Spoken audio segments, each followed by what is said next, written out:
Episode 81। सा empire. Orion, Kriyansh और Eva office पहुंच गए थे और उनके कुछ देर बाद ही प्रतीक और आरवी भी ऑफिस आ गए थे। प्रतीक और आरवी डिजाइनिंग सेक्शन में अपना काम कर रहे थे, वहीं क्रियांश ईवा को ऑफिस दिखा रहा था। ऑफिस के सारे क्लाइंट्स ईवा को ही देख रहे थे। ऊपर से क्रियांश को उसके साथ देख वो इतना तो समझ ही हुए थे कि ये लड़की शायद काफी खास है। क्रियांश ईवा को अब उस सेक्शन में ले आया जहां प्रतीक और आरवी अपना काम कर रहे थे। प्रतीक उन्हें देख बोला, सही वक्त पर आए हो, मैंने और आरवी ने कुछ ड्रेस तैयार की है, तो क्या आप दोनों देखना चाहेंगे? जिसे सुन ईवा इंटरेस्ट के साथ हाँ में सर हिला देती है। आरवी एक कॉस्ट्यूम लेकर अंदर चेंजिंग रूम में चली जाती है। प्रतीक भी उन्हें वेट करने का बोल वो भी चेंज करने चला गया। क्रियांश वही सोफे पर आराम से बैठ गया और ईवा प्रतीक की डिजाइन किए हुए कपड़ों का कलेक्शन देखने लग गई, जो कि वहां रेकों पर लगे हुए थे। कुछ देर बाद प्रतीक बाहर आया। उसने व्हाइट कलर की टी शर्ट जिस पे बेबी पिंक कलर का सिंगल ब्रेस्टेड 2 बटन्स ब्लेजर डाला हुआ था और नीचे बेबी पिंक कलर की फॉर्मल पेंट पहनी हुई थी। वो काफी हैंडसम लग रहा था और साथ ही उसकी पर्सनैलिटी स्टेनिंग लग रही थी। आरवी भी बाहर आए। उसने ऑफ व्हाइट कलर की full length mermaid style one piece पहन रखी थी। वो दोनों एक कपल की तरह हाथ पकड़ पूरी स्टाइल से चलकर उनके पास आए।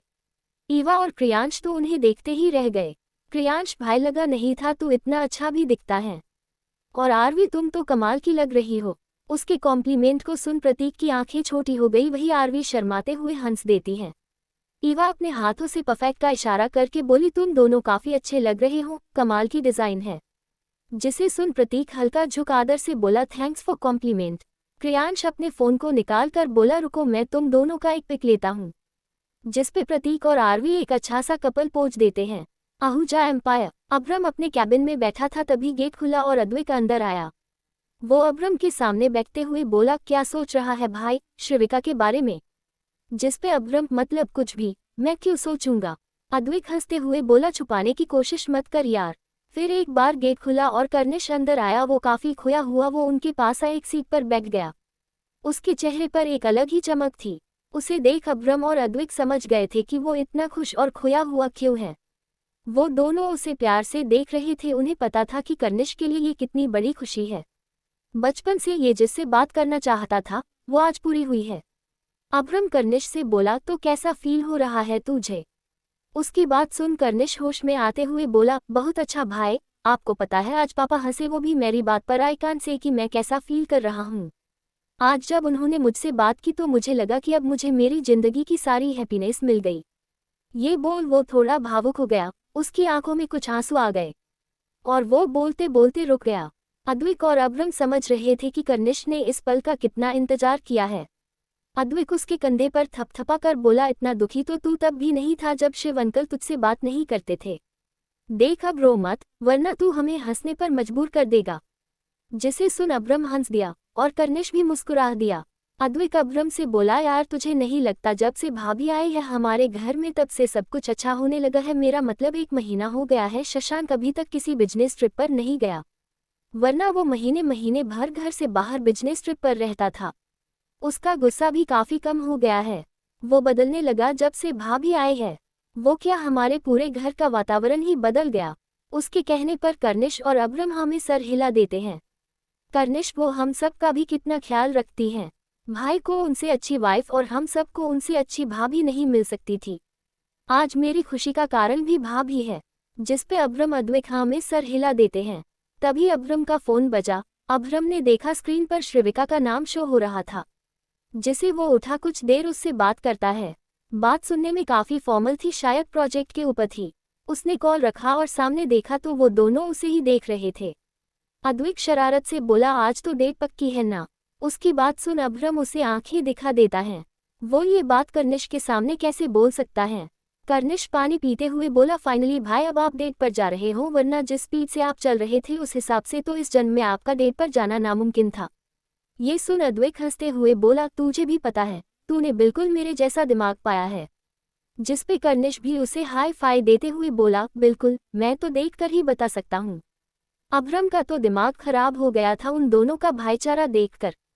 कर्निश पर लगा नहीं था हमारे अब्रम भाई को बिल्कुल उनकी ऑपोजिट लड़की मिलेगी। जिसे सुन अद्वैत बोला, रुक रुक, मुझे ये सुन एक गाने की लाइन याद आई, सुन। किसको पता था पहलू में रखा दिल ऐसा पाजी भी होगा। हम तो हमेशा समझते थे कोई हम जैसा हाजी ही होगा। हाय जोर करे, कितना शोर करे, बेवजह बातों पे अम्वे गौर करे। दिल सा कोई कमीना नहीं, कोई तो रोके, कोई तो टोके। इस उम्र में अब खाओगे धोखे, डर लगता है इश्क करने में जी। दिल तो बच्चा है जी, दिल तो बच्चा है जी। अद्विक रुका और कर्निश को देख हंसने लगा। अब्रम को कहीं ना कहीं फील हुआ कि वो इस सॉन्ग से रिलेट करता है, पर फिर भी वो अद्विक से बोला हो गया, अब निकलो दोनों यहाँ से। कर्निश उठते हुए बोला, हाँ हाँ जा रहे, लेकिन कब तक आप इस सच से भागोगे। ये बोल वो जल्दी से बाहर भाग गया। उसके पीछे अद्विक भी बाहर चला गया। अब्रम उनके जाने के बाद एक चैन की सांस लेता है। अग्निवंशी एम्पायर शिव अपने कैबिन में बैठे किसी गहरी सोच में डूबे हुए थे। उनके जहन में अपर्णा जी की एक ही बात गूंज रही थी, जो उनके आखिरी शब्द थे, हमारी दोनों नन्ही जान का ख्याल रखना और कभी दोनों को हमारी कमी महसूस मत होने देना। ये सोच शिव की आंखों में आंसू की बूंदें लुढ़क गई। तभी उनका गेट खुला और दादाजी अंदर आए। उन्हें देख शिव ने जल्दी खुद को संभाल खड़े होकर बोले, पापा आप, नोआन अंकल कहाँ है? आज आपने उन्हें अकेला कैसे छोड़ दिया? जिसे सुन दादाजी वहां लगे सोफे पर बैठते हुए बोले, अरे वो बाहर ही है, उसके मैनेजर का कॉल आया था तो वो कुछ देर में आएगा, वरना मैं तो उसे कभी अकेला नहीं छोड़ूंगा। जिसे सुन शिव भी उनके सामने बैठते हुए बोले, सही कहा, आप दोनों बेस्ट फ्रेंड जो है। दादाजी शिव को घूर से देखते हुए बोले, अब तुम्हें फील हुआ होगा शिव, जो तुम्हारा बेटा इतने सालों से फील कर रहा है। तुम्हारे ऐसे व्यवहार के बाद भी उस लड़के ने हमेशा अपने चेहरे पर स्माइल रखी। जब उसे तुम्हारी जरूरत थी तब तुमने ही उसे ये कहकर दूर कर दिया कि वो अपर्णा की मृत्यु का कारण है। उसे संभालने के बजाय तुमने सारे दोष उस नन्ही जान पर लगा दिए। आज शशांक इतना शांत, गुस्सैल और तुमसे इतना दूर सिर्फ तुम्हारे गलत फैसले के कारण है। अपर्णा कहीं से देख रही होगी तो उसे काफी दुख हुआ होगा कि उसने तुम्हारे भरोसे अपने बच्चे को छोड़ दिया। तुम एक अच्छे पिता नहीं बन पाए शिव। तुमसे अच्छा तो उसका भाई था जिसने उसे उस वक्त संभाला जब उसका पिता उससे सारे रिश्ते तोड़ चुका था। शशांक ने कभी उसे तुम्हारी कमी महसूस नहीं होने दी। वो एक अच्छे भाई के साथ एक अच्छा पिता भी बना। उसने कभी कर्निश को पता नहीं लगने दिया कि उसका पिता उससे क्यों नफरत करता है, और न आज पता लगने देगा। और कल तुम तो लगभग उसे बता ही देते। अच्छा हुआ कि शशांक सही वक्त पर पहुंच गया। सोचा भी है कभी अगर कर्निश को पता चला अपनी गलती के बारे में जो उसने कभी की ही नहीं। वो गलती तुम्हारी बनाई हुई है जो जबरदस्ती उस पे थोपी गई है। सोचा है क्या होगा, वो जीते जी बिखर जाएगा, खुद से नफरत करने लगेगा। वो कौन समझाएगा उसे कि वो बेकसूर है? उस हादसे में किसी की गलती नहीं थी, वो होनी थी जो हो गई। अपर्णा तुम्हें जीने की वजह देकर गई थी और तुमने उस वजह को ही अपर्णा के जाने का कारण मान लिया। कितनी बार तुम्हें समझाया था शिव। ये बोल दादाजी चुप हो गए। आज उन्होंने अपनी भड़ास निकाल ली थी। उन्होंने शिव की ओर देखा जो अपना सर नीचे झुकाकर बैठे थे। शायद उनकी आंखों से आंसू बह रहे थे। शिव भारी गले से बोले, सही कहा पापा, मैं एक अच्छा पिता नहीं बन पाया। आज अपर्णा को खुद पर शर्म आ रही होगी कि उसने मुझ पर विश्वास किया। मैं एक ऐसा भूसदिल बाप हूँ जिसने अपने बच्चों को उस वक्त अकेला छोड़ दिया जब उन्हें मेरी सबसे ज्यादा जरूरत थी। मैं माफी के लायक नहीं हूँ पापा, मुझसे बहुत बड़ी गलती हो गई उस सच को अपनाने में। मुझे इतने साल लग गए, मेरे बच्चे मुझे कभी माफ नहीं करेंगे। ये बोल उनके आंसू लगातार बहने लगे। उन्हें ऐसे देख दादाजी भी भावुक हो गए। वो खड़े होकर उनके पास गए और उनके कंधे पर हाथ रखकर बोले, जो हुआ सो हो गया बेटा, भगवान ने तुम्हें मौका दिया है अपनी गलती सुधारने का, उसे जाने मत दो। अपर्णा का विश्वास जो उसने तुम पर किया था उस पर अब खड़े उतरो। तुम्हारे दोनों बच्चे तुमसे दूर है पर नाराज नहीं, तुम उनसे बात करो, अपनी दुनिया खत्म करो और फिर देखना वो दोनों कैसे तुम्हारे पास आते हैं। शिव दादाजी के हाथ को पकड़ चुपचाप आंसू बहाने लगे। वो मुश्किल से बोले, क्या होगा जब कर्निश को पता चलेगा कि जो गलती उसने कभी की ही नहीं उसकी सजा वो इतने सालों से भुगत रहा है? क्या सोचेगा वो कि उसके काया पिता ने उसे हर चीज का कसूरवार ठहराया? मेरे कारण इतनी छोटी उम्र में ही शशांक इतना बड़ा बन गया। किस मुंह से मैं उनसे माफी मांगूंगा? आज उन्हें पछतावा था और उसका दर्द आंसू बनकर बाहर निकल रहा था। कितने साल लग गए अपनी गलती का एहसास करने में उन्हें। क्या उनके बच्चे उन्हें माफ करेंगे? क्या अपर्णा उन्हें माफ करेगी? और क्या सब कुछ ठीक हो जाएगा? ये सभी सवाल थे जिनका जवाब तो आने वाला कल ही देगा। इधर शशांक ड्राइव करते हुए देखा कि बारिश जैसा मौसम हो रहा था, काफी सुहाना था मौसम। फिर उसने स्मृति की तरफ देखा जो शून्य भाव से बाहर देख रही थी। उसे ऐसे देख शशांक ने कुछ सोचकर बीच की तरफ मोड़ ली। कुछ ही देर में गाड़ी रुकी और शशांक बाहर उतरा। फिर उसने स्मृति की साइड का गेट खोला। गेट खुलने से स्मृति होश में आई और उसने शशांक की तरफ देखा तो शशांक ने उसे उतरने का इशारा किया। स्मृति जल्दी से उतरी तो एक हवा का तेज झोंका उसे छू कर निकला। उसने सामने देखा तो खुला पानी उसे अपनी ओर आने का संकेत दे रहा था। शशांक बस स्मृति का मूड ठीक करना चाहता था, इसीलिए वो उसे यहाँ लेकर आया था। स्मृति तो उस प्रकृति सौंदर्य को देख काफी शांत हो गई थी। उसने शशांक को देखा जैसे पूछ रही हो कि क्या वो जा सकती है। शशांक उसे जाने का इशारा कहता है तो स्मृति स्माइल के साथ अपने कदम आगे बढ़ा देती है। शशांक भी अपने ब्लेजर को अपने हाथ में लेकर उसके पीछे चल देता है। स्मृति किनारे आकर रुकी तो एक समुद्र की लहर उसके पैरों को छू फिर से पानी में लौट गई। स्मृति अब धीरे धीरे आगे बढ़ने लगी। उसका पल्लू हवा में लहरा रहा था। स्मृति के आगे के बाल जो छोटी से निकल चुके थे वो भी उसके चेहरे पर आ रहे थे। शशांक बस एकटक उसे देख रहा था।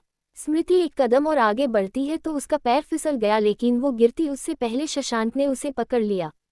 स्मृति ने डर से अपनी आंखें बंद कर ली थी और शशांक उसके चमकते हुए चेहरे को बिना पल के झपकाए देख रहा था। स्मृति ने धीरे से अपनी आंखें खोली तो वो भी शशांक को देखने लगी। दोनों एक दूसरे में खोए हुए थे। तभी आसमान में तेज गड़गड़ाहट की आवाज आई जिससे दोनों होश में आए।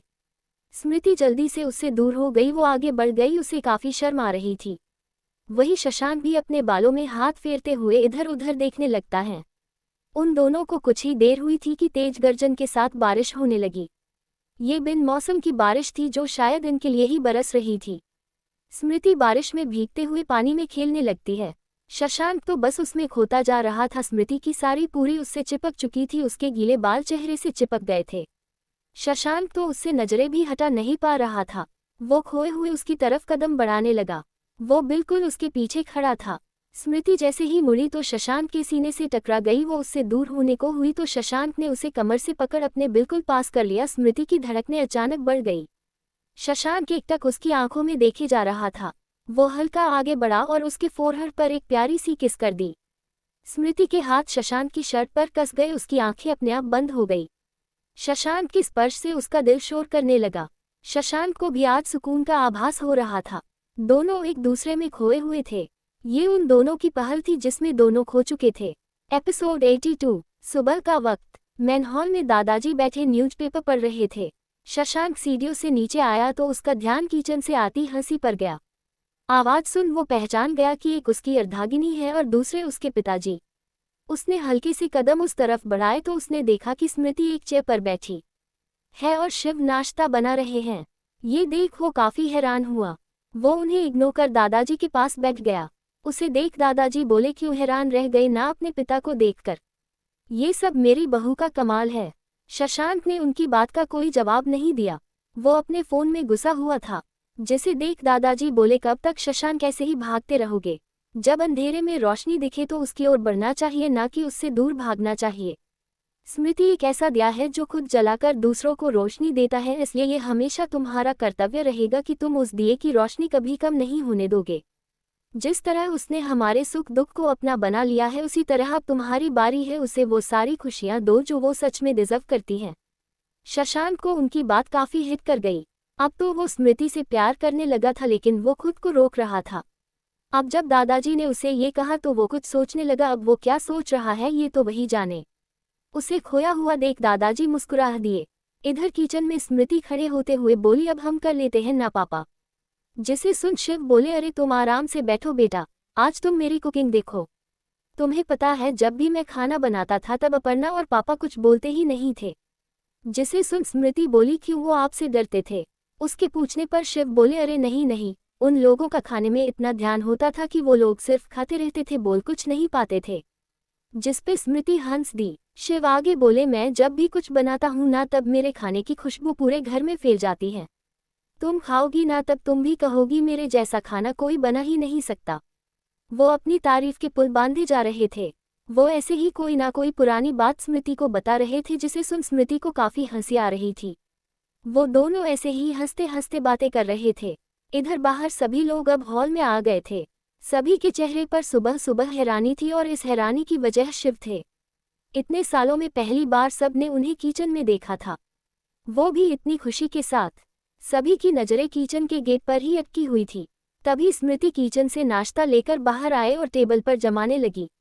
उसके पीछे शिव भी बाहर आए और तेज आवाज में बोले, नाश्ता तैयार है, सब आ जाओ।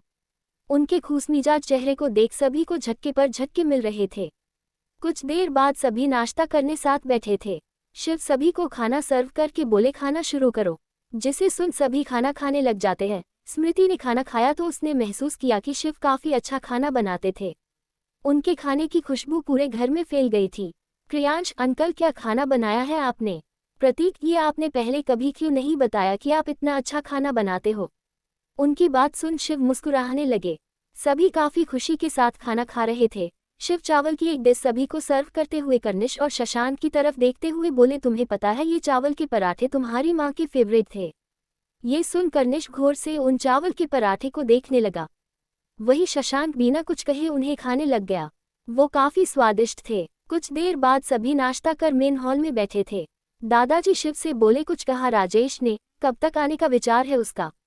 जिस पे शिव बोले, हाँ कल रात को बात हुई थी, वो कुछ दिन और वहीं रुकेंगे। ये सुन दादाजी हाँ में सर हिला देते हैं। तभी एंट्रेंस से अविनाश और श्रिविका अंदर आए। अविनाश आते हुए बोले, भाई मेरे बिना ही बातें हो रही है, this is not fair. Shiv हंसते हुए बोले, अरे आओ आओ अविनाश, तुम्हारे बिना बातें हो भी सकती है क्या? अविनाश आकर उनके पास बैठ गए। श्रिविका तो अब्रम को देख ही नहीं रही थी, वही अब्रम की नजरें तो उसी पर ठहर रही थी। अविनाश स्मृति को देखते हैं तो उनकी आंखों में कुछ अलग सी भावनाएं उमड़ आई। वो उससे नजरें फेर शिव से बोले, यार तू ही बता हम कब बाहर घूमने फिरने चले, क्योंकि अब तो मैं काफी बोर होने लगा हूँ भाई। ये सुनकर निष्तपाक से बोला, मेरे दिमाग में एक आइडिया आया है, क्यों ना हम कहीं घूमने चले, वो भी सभी साथ। जिस पे अविनाश बोले, हाँ कहीं पहाड़ियों में चलते हैं। तो प्रियांश बोला, देहरादून कैसा रहेगा? प्रतीक भी आइडिया देते हुए बोला, ऊटी कैसा रहेगा, वहाँ भी काफी अच्छी जगह है। जिस पे अद्विक बोला, नहीं यार इन जगहों पर नहीं, हम कहीं ऐसी जगह पर चलते हैं जहां हम हाइकिंग कर सके। ईवा उसकी बात को पूरा करते हुए बोली। जिसे सुन अद्विक बोला, एग्जैक्टली श्रिविका, पर ये सब हम कहाँ कर सकते हैं? स्मृति जो कब से उनकी बातें सुन रही थी वो आराम से बोली, हम एक जगह बताए, मनाली में काफी कुछ है। जिसे सुन ओरियन बोला, हाँ ये जगह काफी अच्छी रहेगी और अभी के टाइम जाने पर काफी अच्छा भी रहेगा। श्रिविका बोली, तो फिर क्यों ना हम सब यही चले? अविनाश नाराजगी से बोले, यहाँ बात मैंने की और तुम सब ने अपने लिए जगह ढूंढ ली। नोआन हामी भरकर बोले, और नहीं तो क्या हम भला पहाड़ियाँ कैसे चढ़ेंगे? जिसे सुन कर्निश बोला, ओहो क्या आप दोनों भी? अरे वहाँ पहाड़ ही थोड़ी है, बल्कि बहुत ऊंचे ऊंचे पहाड़ है। ये बोल वो हंस दिया तो दादाजी ने उसे घूर कर देखा। तो वो आगे बोला, आप परेशान मत होइए, वहाँ बहुत सी और भी चीजें हैं, आप में से कोई बोर नहीं होगा, प्रॉमिस। जिसे सुन शिव बोले, हाँ तो अब तय रहा, हम सब वही चलते हैं। अद्विक खुशी से बोला, तो हम सब 2 दिन बाद निकलते हैं। जिसे सुन सभी तेज आवाज में बोले, यस। तभी आरवी एंट्रेंस से आते हुए उनकी खुशी देख रही थी। वो सभी को झुककर ग्रीट करते हुए बोली, नमस्ते सभी को, वैसे आज आप सभी काफी खुश लग रहे हो। जिस पे प्रतीक बोला, हाँ क्योंकि हम सब ने प्लान किया है कि 2 दिन बाद हम सब मनाली जा रहे हैं। जिसे सुन आरवी बोली, ये तो काफी अच्छी बात है, खूब एंजॉय करना। जिसे सुन प्रियांश बोला, हेयर तुम भी चलो ना हमारे साथ, काफी मजा आएगा। उसके कहने पर आरवी मना करते हुए बोली, अरे नहीं नहीं तुम सब जाओ ना, मैं यही ठीक हूँ। आरवी के मना करने पर श्रिविका बोली, अरे यार तुम मना मत करो प्लीज, चलो यार। स्मृति और ईवा भी उससे चलने को बोलती हैं। अद्विक तो जैसे अंदर से चाह रहा हो कि आरवी भी उनके साथ चले, लेकिन उसके मुंह से एक भी शब्द नहीं फूटे। कर्निश आरवी से बोला, छोड़िए। आरवी क्या छोड़े? कर्निश उसकी नकल करके बोला, ऐसे जिद करना छोड़िए और हम सब के साथ चलिए। जिसे सुन सभी को हंसी आ गई। आरवी के पास तो कोई जवाब ही नहीं था। दादाजी उससे बोले, कोई बात नहीं बेटा, आराम से अपने घर वालों से बात करो और पैकिंग कर लो, हम सब वैसे भी 2 दिन बाद जाएंगे। जिस पे आरवी हाँ में सर हिला देती है। शशांक जो कब से फोन चलाते हुए उनकी बातें सुन रहा था, वो खड़ा होते हुए बोला, आप सब जाए, मेरी काफी मीटिंग्स पेंडिंग में पड़ी है तो मेरे पास टाइम नहीं है। उसके कहने पर स्मृति के चेहरे की रंगत मायूसी में बदल गई। यही हाल बाकी सब का भी था। अद्विक धीरे से बोला, जब तक ये ना नहीं कह दे इसे चैन कहा आता है। दादाजी शशांक से बोले, जो भी है बाद में करना, तुम हमारे साथ चलोगे, बात खत्म। कर्निश भाई प्लीज मना मत करो, देखो ना भाभी कितनी खुश हो गई थी और अब आपके मना करने से उनकी खुशी उदासी में बदल गई। शशांक ने स्मृति को देखा तो उसने महसूस किया कि सही में उसे फर्क पड़ा है। अविनाश बोले, अरे बेटा काम हो जाएंगे, अभी नहीं जाओगे तो फिर कब जाओगे? जिसे शशांक कुछ नहीं बोला। एपिसोड 83। दोस्तों, मैं इतना बड़ा चैप्टर देती हूँ फिर भी मुझे आपसे कोई रिएक्शन नहीं मिलता, ये गलत है। आप ही अपने एफर्ट्स डालो, प्लीज कमेंट किया करो। 2 दिन बाद सभी लोग जाने के लिए रेडी थे। सभी ने काफी अच्छे से पैकिंग भी कर ली थी। आरवी भी सभी के साथ इस ट्रिप पे जा रही थी। रही बात पूजा जी और राजेश जी की, तो वो कुछ दिन और वही रहने वाले थे, इसीलिए उन्होंने उन सबको जाने के लिए कह दिया था। वो सभी अपने प्राइवेट प्लेन से जा रहे थे, इसीलिए वो सब अग्निवंशी मेंशन से निकल चुके थे। 10-15 कारें एक कतार में सड़क पर दौड़ रही थी, जिसमें एक कार में दादाजी और नुआन थे, दूसरी में शिव और अविनाश, तीसरी में कर्निश, श्रिविका और ईवा थे, चौथी में अभ्रम, अद्विक और क्रियांश थे, पांचवी में ओरियन, प्रतीक और आरवी थे, सबसे अंतिम में शशांक और स्मृति थे। बाकी सारी कार्स में बॉडीगार्ड थे। शशांक की कार में स्मृति विंडो से बाहर देख रही थी और शशांक अपने लैपटॉप पर कुछ वर्क कर रहा था। स्मृति ने एक बार उसे देखा तो वो काफी बिजी लग रहा था। ये देख स्मृति ने फिर विंडो की तरफ मुंह कर लिया। विंडो से आती तेज हवा से स्मृति के लंबे बाल लहरा रहे थे। शशांक दिखा खुद को बिजी रहा था, लेकिन वो बार बार स्मृति की तरफ देख रहा था। स्मृति ने अपने बाल कान के पीछे किए तो उसे एहसास हुआ कि उसके एक कान का झुमका वहां नहीं था। ये देख स्मृति ने इधर उधर देखा तो उसे झुमका कहीं नहीं मिला। वो नीचे ढूंढ रही थी कि शशांक ने उससे पूछा, क्या हो गया? ये सुन स्मृति सही से बैठकर बोली, वो हमारा झुमका गिर गया शायद। उसके कहने पर शशांक का ध्यान उसके कान पर गया जहां झुमका नहीं था। उसने देखा कि वो स्मृति के शोल्डर पर अटका हुआ था, जिसे देख उसने लैपटॉप बंद किया और हल्का उसकी तरफ झुक वो झुमका अपने हाथ में लिया। उसने वो झुमका स्मृति के कान में धीरे धीरे पहना दिया। स्मृति अपनी जगह पर से बिल्कुल हिल ही नहीं पाई। ऊपर से शशांक के मेल परफ्यूम की स्ट्रॉन्ग स्मेल से उसकी धड़कनें बढ़ गई। शशांक उससे दूर हुआ और उसके चेहरे के उड़े हुए रंग को देख मन ही मन मुस्कुरा दिया। दूसरी तरफ अभ्रम की कार में अद्विक और क्रियांश पीछे बैठे थे और अभ्रम पैसेंजर सीट पर, कार ड्राइवर ड्राइव कर रहा था। पीछे क्रियांश अपने फोन में अद्विक को एक फोटो दिखाते हुए बोला, अद्विक भाई ये देखो, ये आपकी न्यू एल्बम की फोटो मैंने डिजाइन की है। अद्विक फोन ले उसे देखते हुए बोला, हाँ अच्छी है, लेकिन जैसा मैंने सोचा वैसी नहीं। इसमें मैं इतना हैंडसम नहीं दिख रहा जितना रियलिटी में हूँ। ये सुन क्रियांश आंखें छोटी करके बोला, रहने दो, मेरी गलती है जो मैंने ये आपको दिखाई। ये बोल वो फोन छीनने लगा तो अद्विक भी फोन खींचते हुए बोला, अरे मजाक कर रहा हूँ मुन्ना, क्यों मुंह फुला रहा है? इस छीना झपटी में फोटो चेंज हो गया। अद्विक की नज़र स्क्रीन पर गई तो उसकी नज़र वही ठहर गई। स्क्रीन पर आरवी की सिंगल फोटो थी जो क्रियांश ने उस दिन ऑफिस में ली थी। क्रियांश के बोलने पर अद्विक का ध्यान टूटा तो उसने उसे घूरते हुए कहा, क्या चल रहा है तेरे फोन में, उस नेक्चुरी की फोटो क्यों है? उसके ऐसे पूछने पर अभ्रम भी पीछे देखने लगा। क्रियांश जल्दी से बोला, भाई आप गलत समझ रहे हो, ये फोटो तो मैंने उन दोनों से पूछकर ही ली थी, उनकी मैगजीन में लगाने के लिए। ये सुन अद्विक, उन दोनों से मतलब और कौन था? क्रियांश, अरे प्रतीक भाई रुकिए मैं दिखाता हूँ। ये बोल क्रियांश फोन लेकर दूसरी फोटो दिखाते हुए बोला, ये लीजिए, आप खामिखा मुझे शक की नजरों से देख रहे हो। अरे देख क्या रहे हो, शक कर रहे हो? अद्विक ने अब ये फोटो देखी तो उसके तन बदन में आग लग गई, क्योंकि ये फोटो प्रतीक और आरवी की थी जिसमें दोनों एक कपल पोज दे रखा था। ये देख अब अद्विक अभ्रम के सामने कुछ बोल भी नहीं सकता था, पर उसे कहीं ना कहीं जलन काफी हो रही थी। वो क्रियांश को फोन दे हंस कर बोला, तो ये पहले बोलना था ना साले, अभी खामिखा तू पेला जाता। जिसे सुन क्रियांश हैरानी से उसे देखता है, जैसे कह रहा हो क्या उसे इतना वक्त दिया था बोलने के लिए। अभ्रम अद्विक को देख कुछ सोच रहा था पर उसने कहा नहीं। ऐसे ही कुछ देर बाद सभी एयरपोर्ट पहुंचे। स्मृति कार से उतर उन सब के पास आ गई। वो सब जल्दी से प्लेन में चढ़ गए। सभी अपने लिए अच्छी सीट ढूंढकर बैठ गए। जैसा कि पता था दादाजी और नुआन साथ बैठे थे और शिव अविनाश साथ बैठे थे। अभ्रम ने एक विंडो वाली सीट ली और वही बैठ गया। तभी श्रिविका भी उसके पास बैठ गई। जिसे देख अभ्रम कुछ नहीं बोला, लेकिन उसे अंदर से खुशी महसूस हुई। इधर ईवा भी विंडो वाली सीट लेकर बैठ गई और उसके पास प्रतीक बैठ गया। क्रियांश और कर्निश दोनों साथ बैठ गए। उन दोनों के बीच डील थी कि आधे रास्ते कर्निश विंडो सीट पर बैठेगा और आधे रास्ते क्रियांश। आरवी ने भी एक शीट देखी जो लास्ट में थी और वहां कोई नहीं बैठा था। वो वहां बैठती, लेकिन उसे वॉशरूम जाना था, इसीलिए वो पहले वॉशरूम चली गई। लास्ट में ओरियन और अद्विक अंदर आए। ओरियन आकर आरवी की देखी गई सीट के आगे वाली सीट पर बैठ गया। अद्विक को भी विंडो वाली सीट ही चाहिए थी, इसीलिए वो पीछे वाली सीट पर बैठ गया। इधर आरवी बाहर आई तो अद्विक को अपनी सीट पर बैठा देख उसकी आंखें छोटी हो गई। वो उस पे बरसना चाहती थी, लेकिन फिर भी वो धीरे आवाज में बोली, देखो ये सीट मैंने पहले देखी थी, तो तुम उठो यहाँ से और जाकर कहीं और बैठो। ये सुन अद्विक बोला, मैं यहाँ पहले बैठा हूँ तो तुम कहीं और बैठो, चाहो तो यहाँ भी बैठ सकती हो। उसकी बात सुन आरवी गुस्से कंट्रोल कर प्यार से बोली, छोड़िए। अद्विक सीट नहीं छोड़ सकता, मुझे यही बैठना है। जिस पे आरवी बोली, अरे ऐसे लड़ना छोड़िए, मेरे पास एक आइडिया है, थोड़ी देर में बैठूंगी और थोड़ी देर तुम, ठीक है? जिस पे अद्विक बोला, ठीक है, पर पहले मैं बैठूंगा।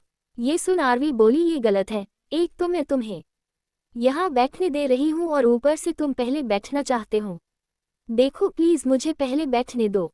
उसके प्लीज बोलने पर हमारा सख्त लड़का पिघल गया।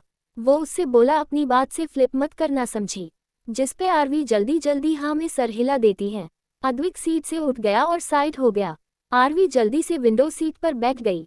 बेचारी करती भी क्या, सीट सिर्फ ओरियन और अद्विक की खाली थी। वो ओरियन को जाकर तो नहीं बोल सकती थी कि उसे विंडो सीट पर बैठने दे। एक अद्विक ही था जिससे वो लड़ झगड़ कर बैठ सकती थी, और बैठ भी गई। अद्विक भी उसके पास बैठ गया। शशांक स्मृति दोनों एक साथ बैठे थे। प्लेन अब उड़ान भरने के लिए तैयार हुआ तो स्मृति की घबराहट और बढ़ गई। उसे याद था जब वो उस होटल बेगीजी बार से रस्सी की मदद से उतरी थी। उसका ही दिल जानता था कि कैसे उस वक्त उसने अपने फियर से सामना किया, लेकिन अब तो ना उसकी जान खतरे में थी और ना ही लोग उसके पीछे पड़े थे जिससे वो अपने मन को भटका सके। स्मृति काफी हद से ज्यादा घबरा रही थी। प्लेन टेक ऑफ हुआ तो स्मृति ने डर के मारे शशांक की शर्ट पकड़ ली। वही शशांक सही से बैठने को हुआ तो उसे खिंचाव का आभास हुआ। उसने स्मृति को देखा तो उसे पता चला कि शायद स्मृति को ऊंचाई से डर लग रहा है। स्मृति को लगा कि शशांक उसे ही देख रहा है तो उसने बिना उसकी तरफ देखे उसका शर्ट छोड़ दिया। ये देख शशांक ने बिना झिझक के उसका हाथ पकड़ लिया, जिससे एक पल स्मृति हैरान रह जाती है, लेकिन डर के कारण वो बहुत टाइटली उसका हाथ पकड़ लेती है। शशांक को रियलाइज हुआ कि वो काफी ज्यादा डर रही है, पर अपने हाथ में उसका हाथ देख उसके चेहरे पर हल्की स्माइल आ गई। कुछ देर बाद जब प्लेन आसमान में था तो स्मृति अपनी पकड़ कम करती है। वो धीरे से शशांक की ओर देखती है तो शशांक लैपटॉप पर अपना काम कर रहा था। वो ऐसे ही स्मृति का हाथ पकड़े रहा। अब स्मृति भी क्या ही करती, इसीलिए आगे रखी एक बुक उठाकर उसे पढ़ने लगी। इधर कर्निश और क्रियांश ज़ॉम्बी सीरीज देखकर सफर काट रहे थे। वही श्रिविका अब्रम की तरफ झुककर विंडो से बाहर देख रही थी। अब्रम की तो सांस उसके हलक में अटकी हुई थी। वो अनकंफर्टेबल तो नहीं हो रहा था, लेकिन नर्वस जरूर हो रहा था, क्योंकि श्रिविका पहली लड़की थी जो उसके इतने करीब आए हो। इस बात से श्रिविका अनजान थी कि उसके करीब आने से अब्रम पर कितना असर कर रहा है। अब्रम हकलाते हुए बोला, अगर तुम यहाँ बैठना चाहती हो तो तुम बैठ सकती हो। जिसे सुन श्रिविका अचानक उसकी तरफ मुड़ी तो दोनों की धड़कनें तेज हो गई, क्योंकि वो दोनों काफी नजदीक थे। श्रिविका जल्दी पीछे होकर खुद को शांत करने की कोशिश करती है। अब्रम भी अपनी टाई की नॉट को लूज करते हुए खुद को शांत करने लगता है। श्रिविका जल्दी से बोली, सॉरी, मेरा इंटेंस तुम्हें अनकंफर्टेबल फील कराने का नहीं था। जिसे सुन अब्रम बोला, सॉरी बोलने की जरूरत नहीं है। श्रिविका ये सुन उसकी तरफ घूर से देखती है। अब्रम माहौल हल्का करके बोला, तुम चाहो तो कोई मूवी सीरीज देख सकती हो या बुक भी पढ़ सकती हो। श्रिविका, तुम क्या करोगे? अब्रम अपना लैपटॉप ऑन करते हुए बोला, मेरा कुछ ऑफिस वर्क है। जिसे सुन श्रिविका मायूस होकर बोली, तो फिर क्या मतलब मेरा मूवी देखने का जब तुम मेरे साथ नहीं देखोगे? उसकी मायूसी देख अब्रम को अच्छा नहीं लगा तो वो लैपटॉप साइड करके बोला, अच्छा बताओ तुम कौन सी मूवी देखना चाहोगी? ये देख श्रिविका खुश हो गई। ओरियन अपने फोन पर मनाली की लोकेशन देख रहा था और बॉडीगार्ड को इंटरेक्शन भी दे रहा था। प्रतीक और ईवा साथ में मार्वल की मूवी देख रहे थे, और वही दूसरी तरफ आरवी और अद्विक दोनों में कोई ना कोई बहस हो ही जाती। आरवी अद्विक से बोली, वैसे मैंने देखा है तुम्हारे बारे में, तुम मिस्टर मैग्नीटो के नाम से काफी चर्चा में हो। अद्विक उसकी तरफ देखकर बोला, देखा ही या सुना भी? जिस पे आरवी हाँ मतलब एक दो सोंगस सुने थे। ये सुन अद्विक बोला, हो गई ना तुम भी मेरी फैन? आरवी, अरे जाओ जाओ, फैन वो भी तुम्हारी? इतने बुरे दिन नहीं आए मेरे। अद्विक हंसते हुए बोला, तुम मानती नहीं हो, बस बात पर अड़ जाती हो। जिस पे आरवी कुछ नहीं बोली और विंडो के बाहर देखते हुए सोचने लगी कि कैसे उसने अपने घर पर जाने की बात की। फ्लैशबैक। आरवी का घर न ही ज्यादा बड़ा था और न ही ज्यादा छोटा। घर काफी सुंदर था। आरवी के घर में उसकी माँ, पापा और उसका छोटा भाई था। माँ का नाम शारिका कृतज्ञ, पिता का नाम आवेश कृतज्ञ और भाई का नाम त्रिशन कृतज्ञ था। माँ एक बीमारी के चलते काफी कमजोर थी, और उसके पापा शराब से ग्रसित व्यक्ति थे। आरवी का एक छोटा भाई था जो 12th में था। आरवी के पापा ने घर पर ध्यान देना कई सालों पहले ही छोड़ दिया था। आरवी लगभग 16 या 17 साल की थी जब से उसने घर संभाला था। अपनी मां के इलाज का खर्चा और भाई की पढ़ाई की फीस सब कुछ उसने इतनी छोटी उम्र में मैनेज कर लिया था। शुरुआत में वो काफ़ी बुरे हालातों से गुजरी। वो काम के बाद पढ़ाई करती, उसने काफ़ी सारी लैंग्वेज सीखी क्योंकि उसे पता था अगर उसमें अलग अलग भाषाओं का नॉलेज हुआ तो उसे कहीं भी नौकरी मिल जाएगी।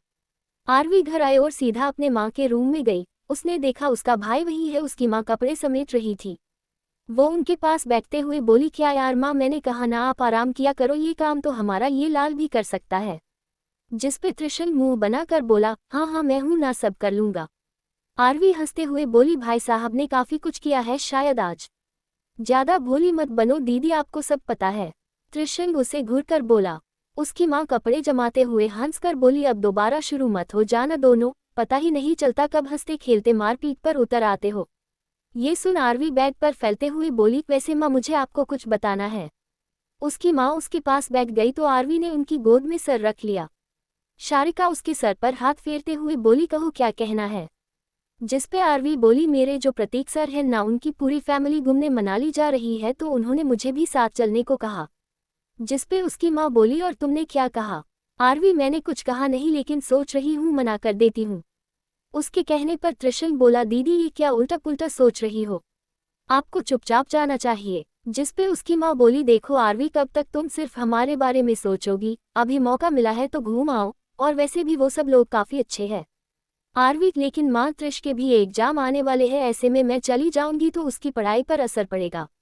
त्रिशल, अरे यार दीदी, कोई जमीन आसमान एक नहीं होगा, 10-15 दिनों में मैं आराम से पढ़ लूंगा, आप मेरी टेंशन तो लो ही मत।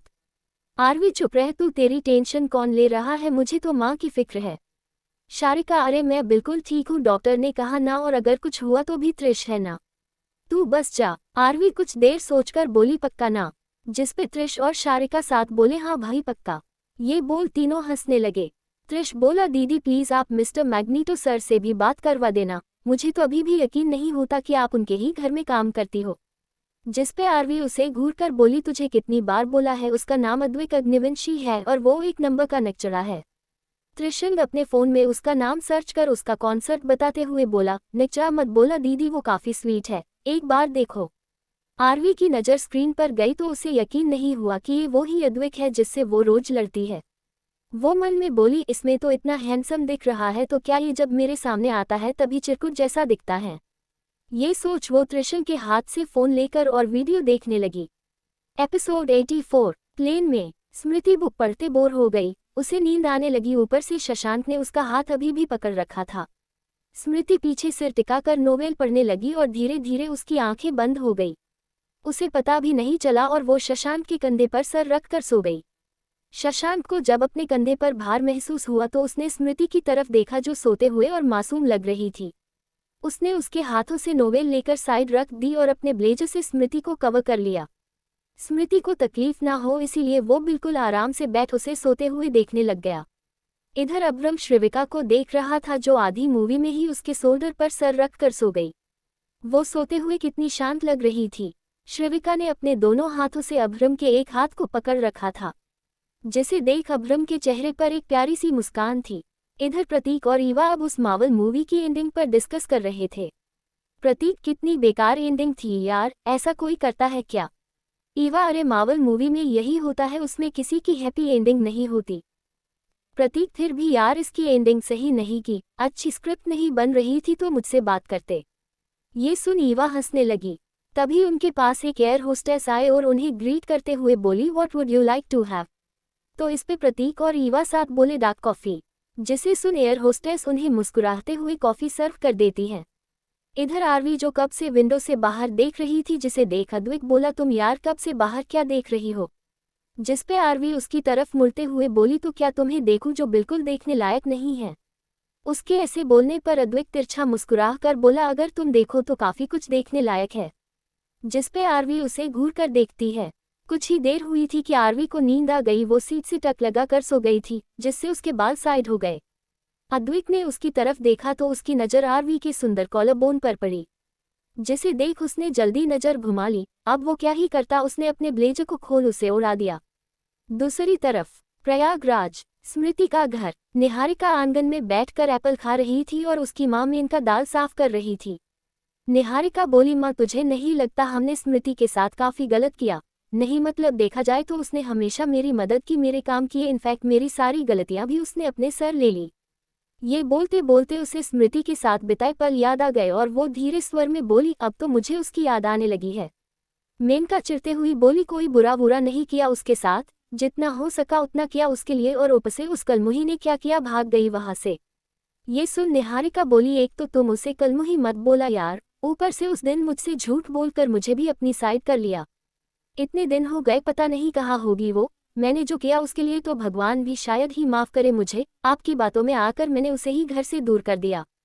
हम उसे ढूंढने चले क्या? ना तुम जाती हो ना मुझे जाने देती हो। ये सुन मेनका चिल्लाकर बोली, एक थप्पड़ कान के पीछे पड़ेगा ना तो सारा प्यार जो उसके लिए है ना वो 2 मिनट में खत्म हो जाएगा, समझी? ये सुन निहारिका मुंह बना मन में बोली, भगवान स्मृति जहाँ भी हो उसे ठीक रखना। आई स्वेयर अगर वो मुझे मिली तो मैं उससे माफी जरूर मांगूंगी। अगर मुझे पता होता कि तुझे वहां ले जाकर बेच दिया जाएगा तो मैं कभी माँ का साथ नहीं देती। ये सब सोचते हुए वो घर से बाहर निकल गई। मेनका उसे जाते हुए देख कुछ सोचने लगी। निहारिका ने जो भी बचपन से स्मृति के साथ किया वो सब अपनी माँ के बहकावे में आकर किया था। उसमें इतनी समझ नहीं होती थी, पर जब स्मृति के साथ बुरा होता तो उसे बुरा लगता था। वो बचपन से स्मृति से काफी प्यार से रही, लेकिन जब बड़ी हुई तो स्मृति काफी गोरी और वो सवाली दिखने के कारण वो उससे जलती थी और अपनी माँ के बहकावे में आकर उसे बेइज्जत करती और ठीक से व्यवहार भी नहीं करती थी। लेकिन आज उसे उन सारी चीजों के लिए पछतावा बहुत हो रहा था। वो अपनी गिल्ट के चलते बस एक बार स्मृति से माफी मांगना चाहती थी। उस दिन निहारिका का अपनी माँ का साथ देने के पीछे भी उसकी वजह थी, जो आगे पता चलेगी। इधर निहारिका मोहक से मिलने मंदिर के घाट पर आई, जहां मोहक पहले से उसका इंतजार कर रहा था। वो उसके पास आकर बोली, कुछ पता चला स्मृति कहाँ है? जिसपे मोहक बोला, अभी कुछ खास पता नहीं चला, पर इतना पता चला कि वो सुरक्षित है। ये सुन निहारिका बोली, तुम्हारे पापा ने कुछ नहीं बताया क्या? जिसपे मोहक ना करते हुए बोला, नहीं मैंने पूरी कोशिश की लेकिन कुछ पता नहीं चला उनसे। ये सुन निहारिका निराशा से सांस छोड़ते हुए बोली, पता नहीं कब तक वो मेरी वजह से सफर करेगी। कहाँ है स्मृति तू? मिल जा यार। मोहक उसे देख हंस दिया और बोला, मैं पूरी जान लगा दूंगा उसे ढूंढने में, तुम परेशान मत हो। ये सुन निहारिका हाँ में सर हिलाकर बोली, चलो चाय पीते हैं। मोहक भी हाँ में सर हिलाकर उसके पीछे चल दिया। एपिसोड 85। शाम का वक्त, कुल्लू मनाली एयरपोर्ट। सभी लोग प्लेन से उतरने से पहले कुछ गर्म कपड़े पहन लेते हैं क्योंकि वहाँ का टेम्परेचर काफी ठंडा था। वो सभी बाहर आए तो देखा कि एक लंबी कतार में गाड़ियां खड़ी है और उन्हीं के पास एक लाइन में बॉडीगार्ड खड़े थे जिनकी कॉस्ट्यूम पर सा एम्पायर का लोगो बना था। सभी गाड़ियों में आकर बैठ गए और गाड़ियां होटल के लिए रवाना हो गई। लरिका रिजॉर्ट। लगभग उन सबको वहां पहुंचने में 1 घंटा लग गया था। वो पूरा रिजॉर्ट ओरियन ने बुक करा लिया था। वो होटल शानदार और लग्जूरियस था। बाहर बड़ा सा गार्डन था जिसपे बर्फ की चादर चढ़ी हुई थी। एक साइड गुलाब का ही बगीचा था, दूसरी तरफ पूल था जहां पानी के बजाय बर्फ था। वो नज़ारा काफी सुंदर था, ऊपर से हल्की हल्की स्नो भी बरस रही थी। वो व्यू बिल्कुल वैसा था जैसा हमारी सोच में होता है। सभी लोग कुछ देर रेस्ट करने अपने अपने रूम में चले गए। स्मृति शशांक का रूम। शशांक रूम में आया तो उसका ध्यान बालकनी पर गया जहां स्मृति अपने हाथों को फैलाकर उनमें स्नो भर रही थी। उसके चेहरे पर एक प्यारी सी मुस्कान थी जिसे देख शशांक गेट पर ही टक लगाकर उसे देखने लगा। वो धीरे से अपने पॉकेट से फोन निकाल स्मृति की बर्फ के साथ खेलते हुए एक फोटो लेता है। तभी स्मृति उसकी तरफ पलटकर देखती है तो शशांक जल्दी फोन नीचे कर लेता है। स्मृति अपने हाथों से बर्फ झाड़कर खड़ी हो जाती है। शशांक भी बालकनी में आता है और धीरे धीरे स्मृति के करीब आने लगता है। स्मृति को समझ ही नहीं पाई कि वो क्या करे या समझती उससे पहले शशांक उसके करीब आ गया। वो हल्का स्मृति की तरफ झुका तो स्मृति अपनी जगह जम गई। उसका चेहरा पूरा लाल पड़ गया जिसमें वो और सुंदर लग रही थी। शशांक आहिस्ता से उसकी पतली कमर को अपने सख्त हाथों में भर लेता है। स्मृति के सामने तो अब सब ब्लैक हो गया। उसका दिल जोर से धड़कने लगा। वो उससे दूर होने को हुई तो शशांक ने उसे बिल्कुल खुद से सटा दिया। खींचने से स्मृति के दोनों हाथ शशांक के शोल्डर पर ठहर गए। उसके कान लाल पड़ गए। उसकी हिम्मत ही नहीं हो रही थी शशांक की तरफ देखने की। वही शशांक तो आज अलग ही मूड में था। वो स्मृति को और परेशान करने के लिए उसके कान के पास आ गर्म सांस छोड़कर बोला, you are so beautiful wifey and your smile brightens my world. ये सुन स्मृति तो जम सी गई। उसका दिल किसी बुलेट ट्रेन से भी ज्यादा रफ्तार से भाग रहा था। वही शशांक ये बोल स्मृति के लाल पड़े कान को अपने होठों से छू लेता है, जिससे स्मृति सिहर सी गई। यही हाल शशांक का भी था। वो उससे दूर होकर उसके लाल चेहरे को देखने लगा। स्मृति जल्दी से होश में आए और बिना उसकी तरफ देख रूम में भाग आए और सीधा वॉशरूम में चली गई। शशांक ने आज अपने दिल की बात कह ही दी। वो खुद बालकनी पर हाथ टिका कर खुद की हरकत से उभर नहीं पा रहा था। उसने सही मायनों में आज पहल कर ही दी थी। कुछ देर बाद सभी खाना खाने के लिए एक रूम में डाइनिंग टेबल पर बैठे थे। श्रविका स्मृति से बोली, हम खाना खाने के बाद बाहर बर्फ से खेलने चलेंगे, ठीक है? जिसपे स्मृति भी खुशी से हाँ में सर हिला देती है। कर्निश सभी से बोला, आज जितना रेस्ट हो उतना कर लेना, क्योंकि कल से हमारा एडवेंचर शुरू होने वाला है, जिसे मैंने और अद्वैत भाई ने क्रिएट किया है। जिसे सुन सभी खुशी से उछल पड़े। श्रविका बोली, किस तरह का एडवेंचर होने वाला है? उसके सवाल पर अद्वैत नाम में सर हिलाकर बोला, नहीं ये तो कल ही पता चलेगा। जिसपे आरवी बोली, थोड़ा बहुत तो हिंट दे ही सकते हो। तो कर्निश बोला, बस हमें इस एडवेंचर में सर्वाइव करना है, ठीक है? उसके कहने पर सभी सोच में पड़ गए कि कल क्या होने वाला है। तभी शिव बोले, मेरे हिसाब से ये एडवेंचर हमारे लिए नहीं होगा, है ना? ये सुन प्रतीक बोला, हाँ हाँ बिल्कुल, आप लोगों के लिए थोड़ी ना होगा, आप सब तो बस यहाँ आराम करने ही तो आए हो ना। ये सुन शिव उसे घूर कर देखते हैं तो क्रियांश बोला, अरे डोंट वरी अंकल, आपके लिए भी कल काफ़ी अच्छा एडवेंचर है और उसे आप कर भी पाएंगे, आई स्वेयर। ऐसे वो सब कुछ देर बातें करते हैं और खाना खाकर बाहर गार्डन में चले जाते हैं। ठंड पड़ने के कारण दादाजी नुआन तो अंदर ही थे। शिव अविनाश बाहर वॉक करते हुए बातें कर रहे थे। शशांक, ओरियन और अभ्रम वहां लगी चेयर पर बैठकर फोन चला रहे थे। उन तीनों को जैसे कोई मतलब ही नहीं था किसी से। बाकी बचे लोग सभी टीम बनाकर बर्फ के गोले बनाकर एक दूसरे पर फेंक रहे थे। एक टीम में अद्वैत, कर्निश, आरवी और स्मृति थी और दूसरी में ईवा, श्रविका, प्रतीक और क्रियांश थे। क्रियांश एक बर्फ का गोला बनाकर कर्निश पर फेंकता, उससे पहले अद्वैत एक बड़ा सा गोला बनाकर उस पर फेंकता है, जिससे क्रियांश लड़खड़ा कर गिर गया। ये देख सभी हंस दिए। ईवा स्मृति पर निशाना साधते हुए बर्फ का गोला उसकी तरफ फेंकती है तो स्मृति उसे देख जल्दी नीचे झुक गई और लगे हाथ कर्निश उस पे वार कर देता है, पर ईवा को लगती उससे पहले वो साइड हो गई। प्रतीक ने श्रविका की तरफ देख इशारा किया तो श्रविका उसे देख हाँ में गर्दन हिला देती है। प्रतीक उन चारों का ध्यान भटकाते हुए आरवी को निशाना बनाने का एक्ट करता है और वो सब भटक भी जाते। इसी का फायदा उठाकर श्रविका और ईवा पूरे जोर से अद्वैत पर 3-4 बड़े बड़े बर्फ के गोले बरसा देती है, जिसे देख प्रतीक और क्रियांश जोर जोर से हंसने लगे।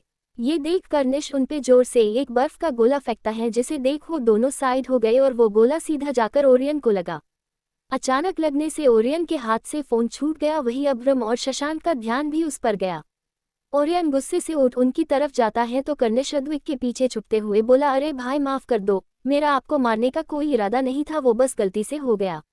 अद्वैत भी उसका पक्ष लेते हुए बोला, हाँ यार गलती से हो गया, गुस्सा क्यों कर रहा, और वैसे भी ये बर्फ ही तो है, कौन सा पत्थर फेंक कर मारा है। जिसे सुन ओरियन बोला, अच्छा तो फिर ले मैं भी हिसाब बराबर कर लेता हूँ। ये बोल वो बर्फ उठा उस पे निशाना लगा देता है और वो निशाना सीधा अद्वैत के मुंह पर लगता है। उसका निशाना देख सभी के होश उड़ गए। ईवा भी उसे हैरानी से देखने लगी। श्रविका बोली, परफेक्ट फेस शॉट मारा यार। ओरियन इतराते हुए जाने लगा तो अद्वैत उस पे गोला फेंकते हुए बोला, साले मैंने थोड़ी मारा था। लेकिन ओरियन जल्दी साइड हो गया और वो सीधा अभ्रम को लगी। ये देख अभ्रम की आंखें छोटी हो गई। आरवी हंसकर बोली, लो हो गया सियाप्पा। अद्वैत पीछे होते हुए बोला, देख भाई गलती से लग गई, मैं तो इस सिल्वर बाल को मार रहा था। ये बोल वो भागने लगा तो अभ्रम भी उसके पीछे भागते हुए बर्फ के गोले बनाकर फेंक रहा था। बेचारा अद्वैत, कर्निश और स्मृति तो उसे बचाने की कोशिश कर रहे थे, लेकिन आरवी तो उसके पूरे मजे ले रही थी। अद्वैत स्मृति के पीछे छुपते हुए बोला, अरे यार मेरी बात तो सुन ले, देख तेरी वजह से भाभी को लग जाएगी। अभ्रम उसे पकड़ने की कोशिश करते हुए बोला, तो भाभी के पीछे क्या छुप रहा है, हिम्मत है तो सामने आना। सभी उन्हें देख हंस रहे थे। तभी अद्वैत अभ्रम का ध्यान भटकाने के लिए ओरियन पर बर्फ फेंकता है तो निशाना डायरेक्ट शशांक पर लगता है, जिसे देख वहां सन्नाटा छा गया। अद्वैत और अभ्रम दोनों साइड हो गए और बेचारी स्मृति के हाथ में जो बर्फ थी, शशांक उसे घूरते हुए अपना फोन साइड रखकर खड़ा हो गया। स्मृति के साथ सभी के ठंडे पसीने आ गए। शशांक स्मृति को देखते हुए नीचे झुक बर्फ उठाता है और जोर से अद्वैत के मुंह पर फेंकता है। सभी हैरानी से शशांक का ये नया रूप देख रहे थे। अद्वैत भी अपनी जगह जमकर उसे देख रहा था। कर्निश क्रियांश से बोला, क्या जो मेरी आंखों ने देखा वो ही तेरी आंखों ने देखा? क्रियांश हाँ में सर हिलाते हुए बोला, हाँ भाई मैंने भी वो ही देखा। सबको ऐसे खुद को देखता पाकर शशांक थोड़ा अकवर्ड हो गया। शायद ये उसके ऊपर सूट नहीं करेगा। ये सोच वो जाने को मुड़ा तो ओरियन अपने हाथ में बर्फ का गोला 2-3 बार उछाल शशांक की बैक पर फेंकता है, जिसे देख शशांक मुड़कर उसे घूरता है और बाद में 2-4 गोलों का निशाना लगातार उस पे लगाने लगा। ओरियन बचते हुए बोला, बस भी कर यार, मैं ही देख रहा हूँ क्या? जिसपे शशांक अभ्रम की तरफ गोला फेंककर दूर हट गया। अभ्रम ये देख जल्दी से शशांक पर निशाना लगता है तो एक बार तो शशांक बच गया, लेकिन अगली बार अभ्रम का शॉट उसे लग ही गया। अभ्रम ने ओरियन पर भी निशाना लगाया तो ओरियन के सीधा नेक पर लगा। अद्वैत उन तीनों को देख जोर जोर से हंसने लगा। उसकी हंसी सुन अभ्रम ने शशांक और ओरियन की तरफ देखा तो वो दोनों एक दूसरे से इशारा कर अद्वैत को घेर लेते हैं। बेचारा अद्वैत हर बार फंस जाता। वो तीनों बारी बारी उस पे निशाना लगा रहे थे। उसकी हालत देख शशांक को हंसी आ गई और उसे ऐसे हंसता देख अभ्रम, अद्वैत और ओरियन भी हंसने लगे। कितने दिनों बाद वो सब ऐसे साथ हंस रहे थे, वरना शशांक ने तो खुद को खुद में ही समेट लिया था। कर्निश ये देख अंदर से काफी भावुक हो गया था, जिसे समझ क्रियांश उसके कंधे पर हाथ रख थपथपा देता है। प्रतीक भी ये देख काफी इमोशनल फील कर रहा था, लेकिन उसने जल्दी खुद को संभाल कर्निश के पास जाकर उसके हाथ में एक बर्फ का लड्डू दे देता है और उसके पीछे जा शशांक पर निशाना लगा देता है। फिर वो कर्निश से क्रियांश को लेकर दूर हो जाता है। वो निशाना सीधा शशांक की शोल्डर पर लगा था। शशांक कर्निश को देखता है, जिसे देख कर्निश की आंखें हैरानी से बड़ी हो गई और जल्दी अपने हाथ से बर्फ फेंक अपने मुंह पर हाथ रख देता है। शशांक एक बर्फ का गोला लेकर अपने हाथ में उछालने लगता है, जिसे देख कर्निश पीछे हटते हुए बोला, नहीं भाई मैंने नहीं किया, मेरा यकीन। वो आगे कुछ और बोलता उससे पहले शशांक उसके मुंह पर जोर से वो बर्फ का गोला फेंकता है, जिससे कर्निश 2 कदम पीछे हो गया। उसे देख सभी उस पे हंसने लगे। कर्निश, साले प्रतीक तूने ये सही नहीं किया, अब देख तू। ये बोल वो उसकी तरफ निशाने लगता है और वो सभी लड़के ऐसे ही एक दूसरे पर बर्फ के बड़े बड़े गोले फेंकने लगे। शशांक भी बराबर एक एक कर सभी पे निशाने लगा रहा था। इधर लड़कियां पहले तो उन सभी को देख रही थी, लेकिन ईवा आरवी पर गोला फेंककर छुप गई, जिससे आरवी को लगा श्रिविका ने फेंका तो वो उसे मारने के चक्कर में स्मृति पर फेंक देती है। स्मृति ये देख आंखें छोटी कर उसकी तरफ फेंकती है। ईवा उन्हें देख हंसने लगी तो उन तीनों ने एक साथ उसकी तरफ बर्फबारी कर दी। वो सभी लोग बर्फ में जैसे नहा लिए हो। इधर शिव और अविनाश उनकी तरफ आते हैं तो कर्निश अभ्रम के मारने के बजाय शिव पर फेंक देता है। अब बारी कर्निश की थी घबराने की। शिव कुछ बोलते उससे पहले अविनाश भी शिव पर बर्फ फेंक देते हैं। ये देख शिव बोले, तुम दोनों को मैं छोड़ूंगा नहीं। जिसपे अविनाश एक और गोला उन पे फेंकते हुए बोले, अरे पहले पकड़ कर तो दिखा, मैं भी देखता हूँ कितना दम है अग्निवंशी परिवार में। ये सुन शिव उन्हें मारते उससे पहले अभ्रम कुछ सोचकर बोला, हाँ देख ही लेते हैं कितना दम है अग्निवंशी परिवार में। ये सुन शिव शशांक और कर्निश से बोले, शशांक कर्निश अब बात परिवार पर आ गई, इस अविनाश और अभ्रम के बच्चे को छोड़ना मत। ये बोल वो अविनाश की तरफ भागकर उन्हें बर्फ से भून देते हैं। अब बारी अभ्रम की थी, बेचारा वो बुरा फंसा था। शशांक बोला, कर्निश तू उधर से जा और पापा आप सामने से जाए, मैं इधर से जाता हूँ। ये बोल वो तीनों अभ्रम को पकड़ने के लिए लपके। सब उन्हें काफी इंटरेस्ट से देख रहे थे। उन तीनों को रियलाइज भी नहीं हुआ कि अभ्रम उन सबको साथ खिलाने के लिए भड़का रहा था। अभ्रम का निशाना बिल्कुल सही लगा, वो सब साथ मिलकर उसे पकड़ रहे थे। अभ्रम को उन तीनों ने घेर लिया था, लेकिन अभ्रम भी कहाँ हारने वाला था। वो सांप की तरह उन्हें चकमा देकर निकल गया। शशांक कर्निश और शिव तीनों ने कुछ ही देर में उसे पकड़ लिया। वो चारों हाफते हुए वही बर्फ पर बैठ गए। शिव शशांक और कर्निश के कंधे थपथपाकर अविनाश से बोले, देखा तुमने अग्निवंशियों का दम। ये सुन अविनाश भी उनके पास बैठते हुए बोले, हाँ भाई हाँ देख लिया। वही अंदर बैठे दादाजी और नुआन उन्हें ही देख रहे थे। दादाजी की आंखें नम हो गई थी, कितने सालों बाद उनकी बुरी आंखों ने उन तीनों को साथ देखा था। नुआन भी अपने दोस्त का दर्द बेखूबी समझ रहे थे। एपिसोड 86 मनाली की सुबह। शशांक स्मृति को बाहों में भर कर सो रहा था। स्मृति की नींद खुली तो उसके सामने शशांक का हैंडसम चेहरा था। उसे देख स्मृति को कल शशांक का वो हंसता हुआ चेहरा याद आया। वो हंसते हुए कितना अच्छा लगता था। ये सोच उसके चेहरे पर भी मुस्कान तैर गई। तभी शशांक हल्का हिला तो स्मृति से उसकी पकड़ ढीली हो गई, जिससे स्मृति जल्दी होश में आए और उठकर वॉशरूम में चली गई। कुछ देर में स्मृति एक लॉन्ग सूट पहनकर बाहर आई। वो अपने बाल सुखा ही रही थी कि तभी उसके रूम पर नोक हुआ, जिसे सुन स्मृति जल्दी उस तरफ चली गई। उसने डोर खोला तो सामने श्रिविका खड़ी थी, जिसे देख स्मृति कुछ बोलती उससे पहले वो बोली, ये क्या पहना है आपने? ऐसे सूट पहनकर आप एडवेंचर करेगी? चलिए मेरे साथ। ये बोल वो उसका हाथ पकड़ ले जाती, उससे पहले स्मृति उसे रोककर बोली, अरे पर कहा, और इसमें क्या खराबी है, अच्छा ही तो है। श्रिविका, अरे क्या अच्छा है? कर्निश ने बताया है कि होटल वार्डरोब से ही हमें एडवेंचर के लिए ड्रेस पहननी है, तो चलिए जल्दी। ये सुन स्मृति एक बार शशांक को देखती है जो अभी भी सो रहा था। श्रिविका उसका हाथ पकड़ उसे अपने साथ ले गई। Hotel wardrobe. श्रिविका स्मृति को लेकर आई तो वहां पहले से आरवी और ईवा मौजूद थी। स्मृति ने कमरे में नजर घुमाई तो वो रूम में रखे सामान को देखती ही रह गई। पूरे रूम में कपड़े टंगे हुए थे, वो भी हर ब्रांड के, उनके साथ ही जूते, गर्म लॉन्ग स्वेटर और जरूरत की सारी चीजें, हर टाइप की ड्रेसेस थी वहाँ। आरवी स्मृति के पास आकर बोली, चलिए आपकी ड्रेस में चूज करती हूँ और आप बिल्कुल ना नुकुर नहीं करेगी, ठीक है? ये बोल उसने स्मृति के लिए कपड़े देखना शुरू कर दिए बिना स्मृति की कोई बात सुने। श्रिविका और ईवा भी अपने लिए कपड़े देखने लगी। इधर बॉयज वार्डरूम में बेचारा प्रतीक सभी के लिए ड्रेसेस देख रहा था और बाकी सभी फेल कर बातें कर रहे थे सिवाय ओरियन और शशांक के। प्रतीक उन सभी पर झलाते हुए बोला, अरे यार कोई लाज शर्म है भी या नहीं किसी में? सब बैठकर पंचायती कर रहे हूँ, कोई हेल्प नहीं कर सकता मेरी? कभी कभी तो लगता है मैं इस डाइजिंग फील्ड में आया ही क्यों। उसकी शिकायत सुन कर्निश जल्दी उठ उसके पास आते हुए बोला, अरे मेरे प्यारे भाई क्यों बुरा मान रहा है? मैं करता हूँ ना तेरी हेल्प, तेरी चॉइस अच्छी है इसीलिए हम तुझसे बोलते हैं यार। उसकी बात सुन प्रतीक उसे कपड़े पकड़ाते हुए बोला, बोलते नहीं हो, सबके सब आश्रित हो मुझ पर। कर्निश कपड़े पकड़े हुए हंस दिया, तभी डोर खुला और शशांक ओरियन अंदर आए। वो भी वहां लगे सोफे पर बैठ गए।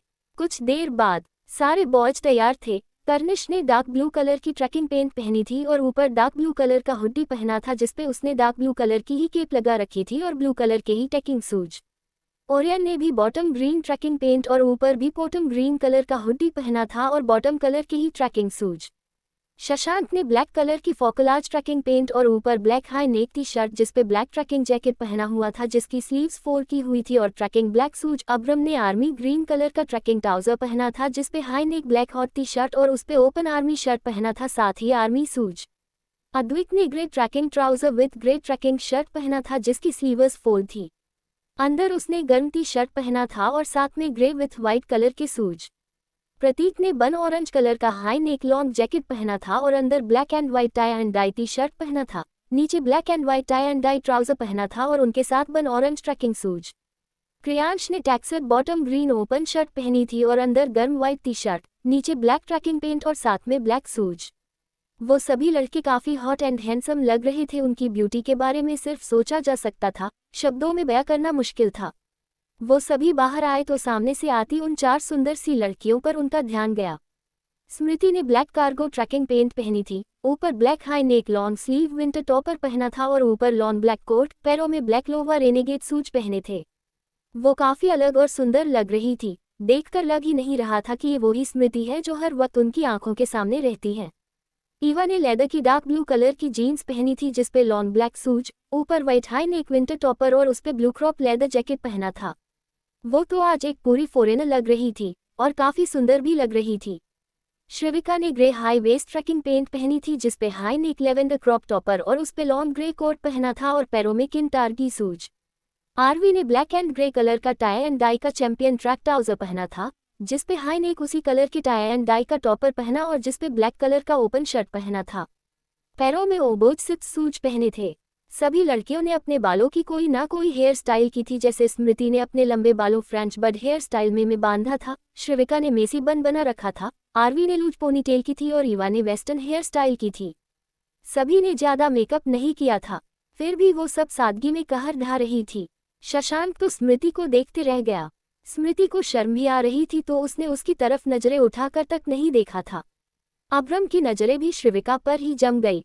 ओरियन की नजरें भी ईवा से हट नहीं रही थीं और अद्विक वो तो मुंह खोले आरवी को देख रहा था। कर्निश, प्रतीक और क्रियांश का ध्यान अपने भाइयों पर गया तो वो देखकर हैरान रह गए कि उनके सारे सक भाई यहाँ फिसल गए। अब्रम का और शशांक का तो समझ आता था, लेकिन ओरियन और अद्विक को क्या हुआ? वो ऐसे मुंह खोले उन्हें क्यों देख रहे थे? कर्निश अद्विक के पास आकर शरारत से बोला, मुंह तो बंद कर लो भाई। जिसे सुन अद्विक के साथ ओरियन भी होश में आया। क्रियांश उन सभी के बीच आकर बोला, गाइस हम सब पहले से ही काफी लेट है। अंकलस और दादू तो पहले ही अपने एडवेंचर के लिए निकल चुके हैं, हमें भी चलना चाहिए, ये देखा देखी तो रास्ते में ही कर लेना। उसके ये कहने पर शशांक और अब्रम भी होश में आए। गर्ल्स मन ही मन उन पर हंस रही थीं। सभी लोग बाहर आए तो उन्होंने देखा बाहर सफारी थार गाड़ियां पड़ी थी। एपिसोड 87। सभी लोग गार्डन में खड़े थे। अद्विक और कर्निश आगे आए और अद्विक रोज समझाते हुए बोला, देखो अब सभी हमारी बात ध्यान से सुनना, ये एक सर्वाइवल एडवेंचर है जिसमें ये देखा जाएगा कि आप बिना किसी हेल्प के कब तक इसमें पार्टिसिपेट करते हो। एडवेंचर पूरा तैयार है तो मैं आपको गेम समझा देता हूँ। सबसे पहले हम एक जंगल में जाएंगे जिसकी नॉर्थ दिशा में एक रिवर पड़ती है। आप इन गाड़ियों के माध्यम से जंगल की नॉर्थ दिशा की रिवर तक का रास्ता तय करेंगे। वो जंगल काफी घना है तो सब ध्यान से सही दिशा में चलते हुए उस रिवर पर पहुंचेंगे। वहाँ स्टॉप बोर्ड लगा हुआ है तो जो भी वहाँ पहुँचता है उसे वही बाकी लोगों का इंतजार करना है, ठीक है? उसकी बात सुन श्रिविका बोली, और कोई भी रिवर से पहुँचने से पहले किसी मुसीबत में फंस गया तो? जिसे सुन कर्निश बोला, तो भी घबराने की जरूरत नहीं है। आपकी गाड़ी में कुछ हथियार रखे हुए हैं, साथ ही सभी के पास एक वॉकी टॉकी होगा जिससे आप हमारे साथ चल रही स्पेशल टीम या एक दूसरे से कांटेक्ट कर सकते हो। वो टीम हमारे आसपास ही होगी तो अगर कोई भी खतरा होगा तो वो हमारी हेल्प करेगी और हमें सुरक्षित भी रखेगी। जंगल काफी घना है और रास्ता भी खराब होगा जिसके चलते कोई भी दिक्कत हो सकती है, इसीलिए मदद के लिए आप सभी अगर ईस्ट डायरेक्शन की तरफ जाते हैं तो वहाँ एक हेल्प सेंटर है जहाँ आपकी हर परेशानी की सहायता आपको प्रदान की जाएगी। दिशा के लिए आपके पास कंपास होगा, उसके साथ आपको एक मैप और वॉकी टॉकी भी दिया जाएगा। बिना किसी डर के आगे बढ़िए, हमारी टीम पूरे वक्त आपके साथ रहेगी, so don't worry.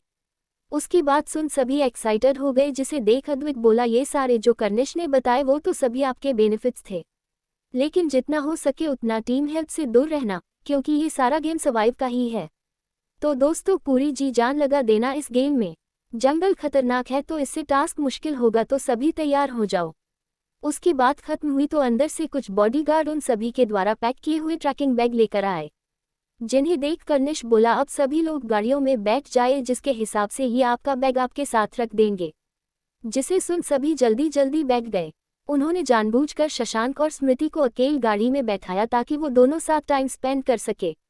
Advik, Orion, Eva और आरवी ये चारों एक साथ थे और अब्रम, कर्निश, क्रियांश, प्रतीक और श्रिविका ये सब एक साथ थे। सभी लोग साथ ही ट्रैक पर रवाना हुए। सभी काफी एक्साइटेड थे अपने एडवेंचर के लिए। अब्रम की थार में वो खुद ड्राइव कर रहा था और उसके बगल में कर्निश बैठा था। बाकी प्रतीक, क्रियांश और श्रिविका पीछे खड़े थे। उन्होंने माहौल बनाने के लिए गाने भी चला रखे थे। उनके साथ ही ओरियन की थार भी चल रही थी जिसकी ड्राइविंग सीट अद्विक ने संभाल रखी थी और उसके बगल में ओरियन बैठा था। शशांक ड्राइव करते हुए उनसे थोड़ा आगे निकल गया। स्मृति उस रास्ते को काफी खुशी के साथ देख रही थी। शशांक उसे रह रहकर देखते हुए ड्राइव कर रहा था। कुछ ही देर में उसने कार रोकी क्योंकि सामने जंगल में एंटर करने के 3 रास्ते थे और इसका जिक्र अद्विक ने नहीं किया था। शशांक मैप खोलकर उसमें देखने लगता है और स्मृति उसने मैप बंद किया और गाड़ी लेफ्ट साइड ले ली। स्मृति उसके सटीक फैसले पर कुछ कह ही नहीं पाई, फिर भी उसने हिम्मत करके बोली, आपने यही रास्ता क्यों चुना? वो दोनों रास्ते भी तो जंगल में ही जाते हैं। उसके सवाल पर शशांक उसे मैप देकर बोला, क्योंकि ये रास्ता बिल्कुल साफ और सही है। राइट वाला वे में काफी कीचड़, कांटे और दलदल है। स्मृति उसकी बात सुन मैप में देखती है तो वहाँ ऐसा कुछ भी नहीं लिख रखा था या ऐसा कुछ जिससे पता चलता हो कि रास्ता खराब है। उससे रहा नहीं गया तो वो फिर बोली, लेकिन इसमें तो ऐसा कुछ भी नहीं लिखा, और आपने सीधा रास्ता क्यों नहीं लिया? जिसे सुन शशांक के चेहरे पर हल्की स्माइल आ गई। वो सामने देखते हुए बोला, माय स्वीटी पाई, मैप में कभी कुछ लिखा नहीं होता, बल्कि मैप लैंग्वेज होती है, सिंबल होते हैं जिससे हमें पता चलता है। और सीधा रास्ता शॉर्ट था और ये लॉन्ग वे। उसके मुंह से अपने लिए स्वीटी पी सुन स्मृति के गाल लाल हो गए। वो आगे कुछ बोल ही नहीं पाई। वो खुद को संभाल कर बोली, तो आपने ये रास्ता क्यों चुना? उसकी बात सुन शशांक के चेहरे पर स्माइल आ गई। वो कैसे बताता उसे कि उसे स्मृति के साथ वक्त बिताना था, इसीलिए वो इस तरफ आया। स्मृति उसके जवाब न देने पर उसे देखने लगी। दूसरी तरफ अद्विक ने भी अपनी कार अब्रम से आगे ले ली थी और वो भी उन 3 रिश्तों के सामने थे। ओरियन मैप देखकर बोला, हमें सीधा चलना है। जिसे सुन अद्विक बोला, अरे भाई राइट से जाना है, वही रास्ता सही है। उसकी बात सुन आरवी बोली, तुम्हारा दिमाग ठीक नहीं है पता है, इसीलिए ओरियन सर जो बोल रहे हैं वो करो। ये सुन अद्विक पीछे मुड़ते हुए बोला, एक्सक्यूज मी प्लीज, कहना क्या चाहती हो? खुद को देखा है कभी तुमसे तो काफी ज्यादा स्मार्ट हूँ मैं, ठीक है? जिसे सुन ईवा उनकी बहस शुरू होने से पहले बीच में बोली, अद्विक तुम इतनी श्योरली कैसे कह सकते हो कि राइट वे सही है? उसकी बात सुन अद्विक बोला, क्योंकि मुझे पता है ये मैप तैयार करने वाला भी मैं ही हूँ। फिर वो आरवी से बोला, आई बात समझ में, बात थोड़े ऊंचे लेवल की है। आरवी उसे आंखें छोटी कर घूरती है। ओरियन तू एक बार फिर सोच ले। जिसे सुन अद्विक राइट साइड घुमाते हुए बोला, भाई यकीन कर, मेरा ही बनाया हुआ है। उनके जाते ही अब्रम की कार वहां रुकी तो कर्निश बोला, अब्रम भाई हमें सीधा जाना है। ये सुन श्रिविका बोली, पक्का ना, क्योंकि हमें सबसे पहले पहुंचना है। ये सुन कर्निश बोला, पक्का यार, हमें इसी तरफ जाना है, मैप अद्विक भाई ने ही बनाया है। प्रतीक बोला, अगर मैप में कोई दिक्कत हुई तो मैं अद्विक भाई को जानता हूँ, वो इंटरेस्टिंग करने के लिए कुछ भी कर सकते हैं। कर्निश, अरे नहीं यार, ये डिसाइड हो चुका है हमारे बीच, उन्होंने रास्ते में कोई बदलाव नहीं किया है। ये सुन प्रियांश बोला, तो क्या ये दोनों रास्ते खराब है? कर्निश, नहीं, ये सिर्फ राइट वाला खराब है, बाकी ये सीधा वाला और लेफ्ट वाला सही है। तो अब्रम बोला, तो हम लेफ्ट भी तो ले सकते हैं। कर्निश, हाँ ले सकते हैं, लेकिन लेफ्ट वे लॉन्ग है। जिसे सुन श्रिविका बोली, हाँ तो हम सीधा ही जाते हैं ना, जल्दी पहुंचेंगे। अब्रम भगवान का नाम लेकर सीधा ले लेता है। एपिसोड 88। ये जंगल मनाली से बाहर कुछ दूरी पर था, इसीलिए वहां का वातावरण मनाली की अपेक्षा गर्म था। और बर्फ भी वहां ना के बराबर थी, हर तरफ हरियाली थी। कोष्टक। शशांक स्मृति को देखते हुए ड्राइव कर रहा था। स्मृति के चेहरे का सुकून देख उसकी नजरें उसी पर रुक गई, पर उसने ध्यान उससे हटा सामने देखा तो सामने एक बड़ा सा पत्थर था, जिसे देख उसने जल्दी थार को उससे टकराने से पहले मोड़ दिया, लेकिन तब तक कार का बैलेंस बिगड़ चुका था और थार सीधा एक पेड़ से जा लगी। शशांक ने जल्दी स्मृति को अपनी तरफ खींच लिया और उसे गले लगा लिया। स्मृति के सामने तो सब ब्लैंक हो गया। उसने शशांक को काफी मजबूती से पकड़ लिया। गाड़ी से धुआं निकलने लगा, वो झटका काफी तेज था, एक पल के लिए वहां साइलेंस छा गया। शशांक ने स्मृति से पूछा, तुम ठीक तो हो, कहीं लगी तो नहीं? स्मृति ने कुछ कहा नहीं, बस ना में सर हिला दिया। शशांक ने जब उसकी आवाज नहीं सुनी तो उसकी जान हलक में आ गई। उसकी आंखों में स्मृति के लिए एक अलग खौफ नजर आ रहा था। उसने उसे खुद से दूर करके उसका चेहरा इधर उधर करके देखा कि कहीं उसे कुछ हुआ तो नहीं। जब उसने कन्फर्म किया कि स्मृति बिल्कुल ठीक है तो उसकी सांस में सांस आई। उसने उसे फिर से गले लगा लिया। स्मृति भी डर से उसके गले लग हुई थी। शशांक स्मृति को अपनी गोद में उठा बाहर पड़े एक बड़े पत्थर पर बैठा देता है और खुद गाड़ी चेक करने आता है। गाड़ी का कचरा हो चुका था, जिसे ठीक करना तो नामुमकिन था। उसने गाड़ी से अपना वॉकी टॉकी लिया और अब्रम को हेल्प का मैसेज कर दिया। इधर अब्रम गाड़ी चला रहा था, तभी उसका वॉकी टॉकी बज हुआ, जिसे देख उसने गाड़ी साइड रोकी और मैसेज चेक किया तो उसने कर्निश से कहा, शशांक को हमारी हेल्प चाहिए, शायद उसकी लोकेशन क्या है चेक करना। ये सुन कर्निश जल्दी बोला, भाई वो दोनों अकेले हैं तो क्यों अपनी नाक घुसाना चाहते हो? अब्रम, तेरा दिमाग खराब है, उसे हेल्प चाहिए, हमें जाना होगा। श्रिविका, कौन जा रहा है? हमसे कोई नहीं जाएगा, सुना तुमने? और शशांक जी काफी स्मार्ट है, वो बिना हेल्प के भी अकेले मैनेज कर सकते हैं। ऊपर से जब वो दोनों साथ है तो थोड़ा माहौल बनेगा, पर तुम हो कि बीच में कांटा बनना चाहते हो? प्रतीक भी हाँ में हाँ मिलाकर बोला, हाँ अब्रम भाई, शशांक भाई अकेले भी मैनेज कर लेंगे, उन्हें अकेला रहने दो। प्रियांश, और वैसे भी कोई भी खतरा हुआ तो अपनी टीम तो है ही। कर्निश, एग्जैक्टली, टीम उनके आसपास ही है, कोई भी प्रॉब्लम आई तो वो उन्हें बचा लेगी। और भाई ने तो वैसे भी काफी बार अकेले सर्वाइव किया है, आप भूल गए क्या? अब उन सब की टीम के आगे अब्रम की कितनी ही चलती, वो उन सब का विरोध कितना करता जब सामने श्रिविका थी। उसने अपना माथा पीट गाड़ी स्टार्ट कर दी। वही इधर शशांक ने 5 मिनट इंतजार किया और जब उसे कोई रिस्पॉन्स नहीं मिला तो उसने गाड़ी से मैप निकाल कंपास से दिशा चेक की। उसने मैप में देखा तो वो हेल्थ सेंटर से 2-3 किलोमीटर ही दूर थे। ये देख उसने कार से अपना ट्रैकिंग बैग निकाला, उसका और स्मृति का एक ही बैग था। और स्मृति के पास आकर बोला, हमें यहाँ से थोड़ी दूर हेल्प मिल जाएगी, तो हमें चलकर जाना होगा, तुम चल लोगी ना? ये सुन स्मृति खड़े होते हुए बोली, हाँ लेकिन कितना चलना है? शशांक ट्रैकिंग बैग का बेल्ट अपनी वेस्ट पर बांधते हुए बोला, यही कुछ 2-3 किलोमीटर। ये सुन स्मृति की आंखें बड़ी हो गई, वो हैरानी से बोली, ये कुछ नहीं बहुत कुछ है। शशांक उसके पास आकर बोला, तुम चाहो तो मैं तुम्हें उठाकर भी ले जा सकता। उसकी बात सुन स्मृति जल्दी बोली, इतना ही तो है, हम चल सकते हैं। ये बोल वो आगे बढ़ गई। जिसे देख शशांक को हंसी आ गई। वो ईस्ट डायरेक्शन में जाते हुए बोला, हमें उधर नहीं इधर जाना है। स्मृति उसकी बात सुन जल्दी उसके पीछे भागते हुए उसके पीछे चलने लगी। दूसरी तरफ अद्विक की गाड़ी चला रहा था और ओरियन उसे घूर रहा था। अद्विक हंसते हुए बोला, अरे भाई थोड़ा ही रास्ता खराब है, आगे से सही होगा। जिसे सुन ओरियन बोला, अगले 10 मिनट से तू यही बोल रहा है, मुझे लग रहा है हम गलत रास्ते पर आ गए हैं। अद्विक मन में बोला, यार अब तुझे कैसे बताऊं कि मैंने मैप बदलने के बाद फिर से उसे ठीक कर दिया था और ये जस्ट अभी मुझे याद आया। आरवी उसे खोया हुआ देख बोली, सच सच बताना हम भटक गए हैं ना। ये सुन अद्विक पीछे देखकर बोला, मैंने कहा ना हम सही जा रहे हैं। ईवा, अरे तुम आगे दे। अद्विक आगे देखता है तो सामने दलदल था। वो कुछ करता उससे पहले ओरियन स्टीयरिंग मोड़ देता है और गाड़ी दलदल से दूर लेकिन कीचड़ में जाकर रुक गई। उन चारों की तो जान ही निकल गई। ओरियन आसपास देखता है तो अब उसे यकीन हो गया कि वो गलत वे पर आ गए थे, क्योंकि आसपास सिर्फ दलदल, कांटे और बड़े बड़े पत्थर थे रास्ते में। उसने उतर के देखा तो उनके टायर पंचर हो गए थे और उस कीचड़ में उनके व्हील्स फंस गए थे। वो तीनों भी गाड़ी से उतर गए। ईवा बोली, शायद हम गलत ट्रैक पर हैं। अद्विक के बताओ, क्या ये तीनों रास्ते उस रिवर तक जाते हैं? जिसे सुन अद्विक बोला, हाँ ये रास्ता उन दोनों से शार्ट है, लेकिन खराब होने के कारण कोई इधर नहीं आता। आरवी हेल्थ सेंटर भी तो है। अद्विक, नहीं वहां जाते जाते अंधेरा हो जाएगा, वो जगह काफी दूर है यहाँ से। ओरियन उसकी बात सुन कुछ सोचने लगा। वही आरवी अद्विक को घूरते हुए आसपास देखने लगी। ओरियन गाड़ी से मैप निकाल देखते हुए बोला, यहाँ से रिवर ज्यादा दूर नहीं है, हम चलकर जाते हैं तो भी शाम तक पहुँच जाएंगे। ये सुन अद्विक बोला, भाई कोई और रास्ता नहीं है क्या? ओरियन उसे बैग देते हुए बोला, तेरी स्मार्टनेस के चक्कर में ही ये रास्ता निकाला है और वो भी एक ही है।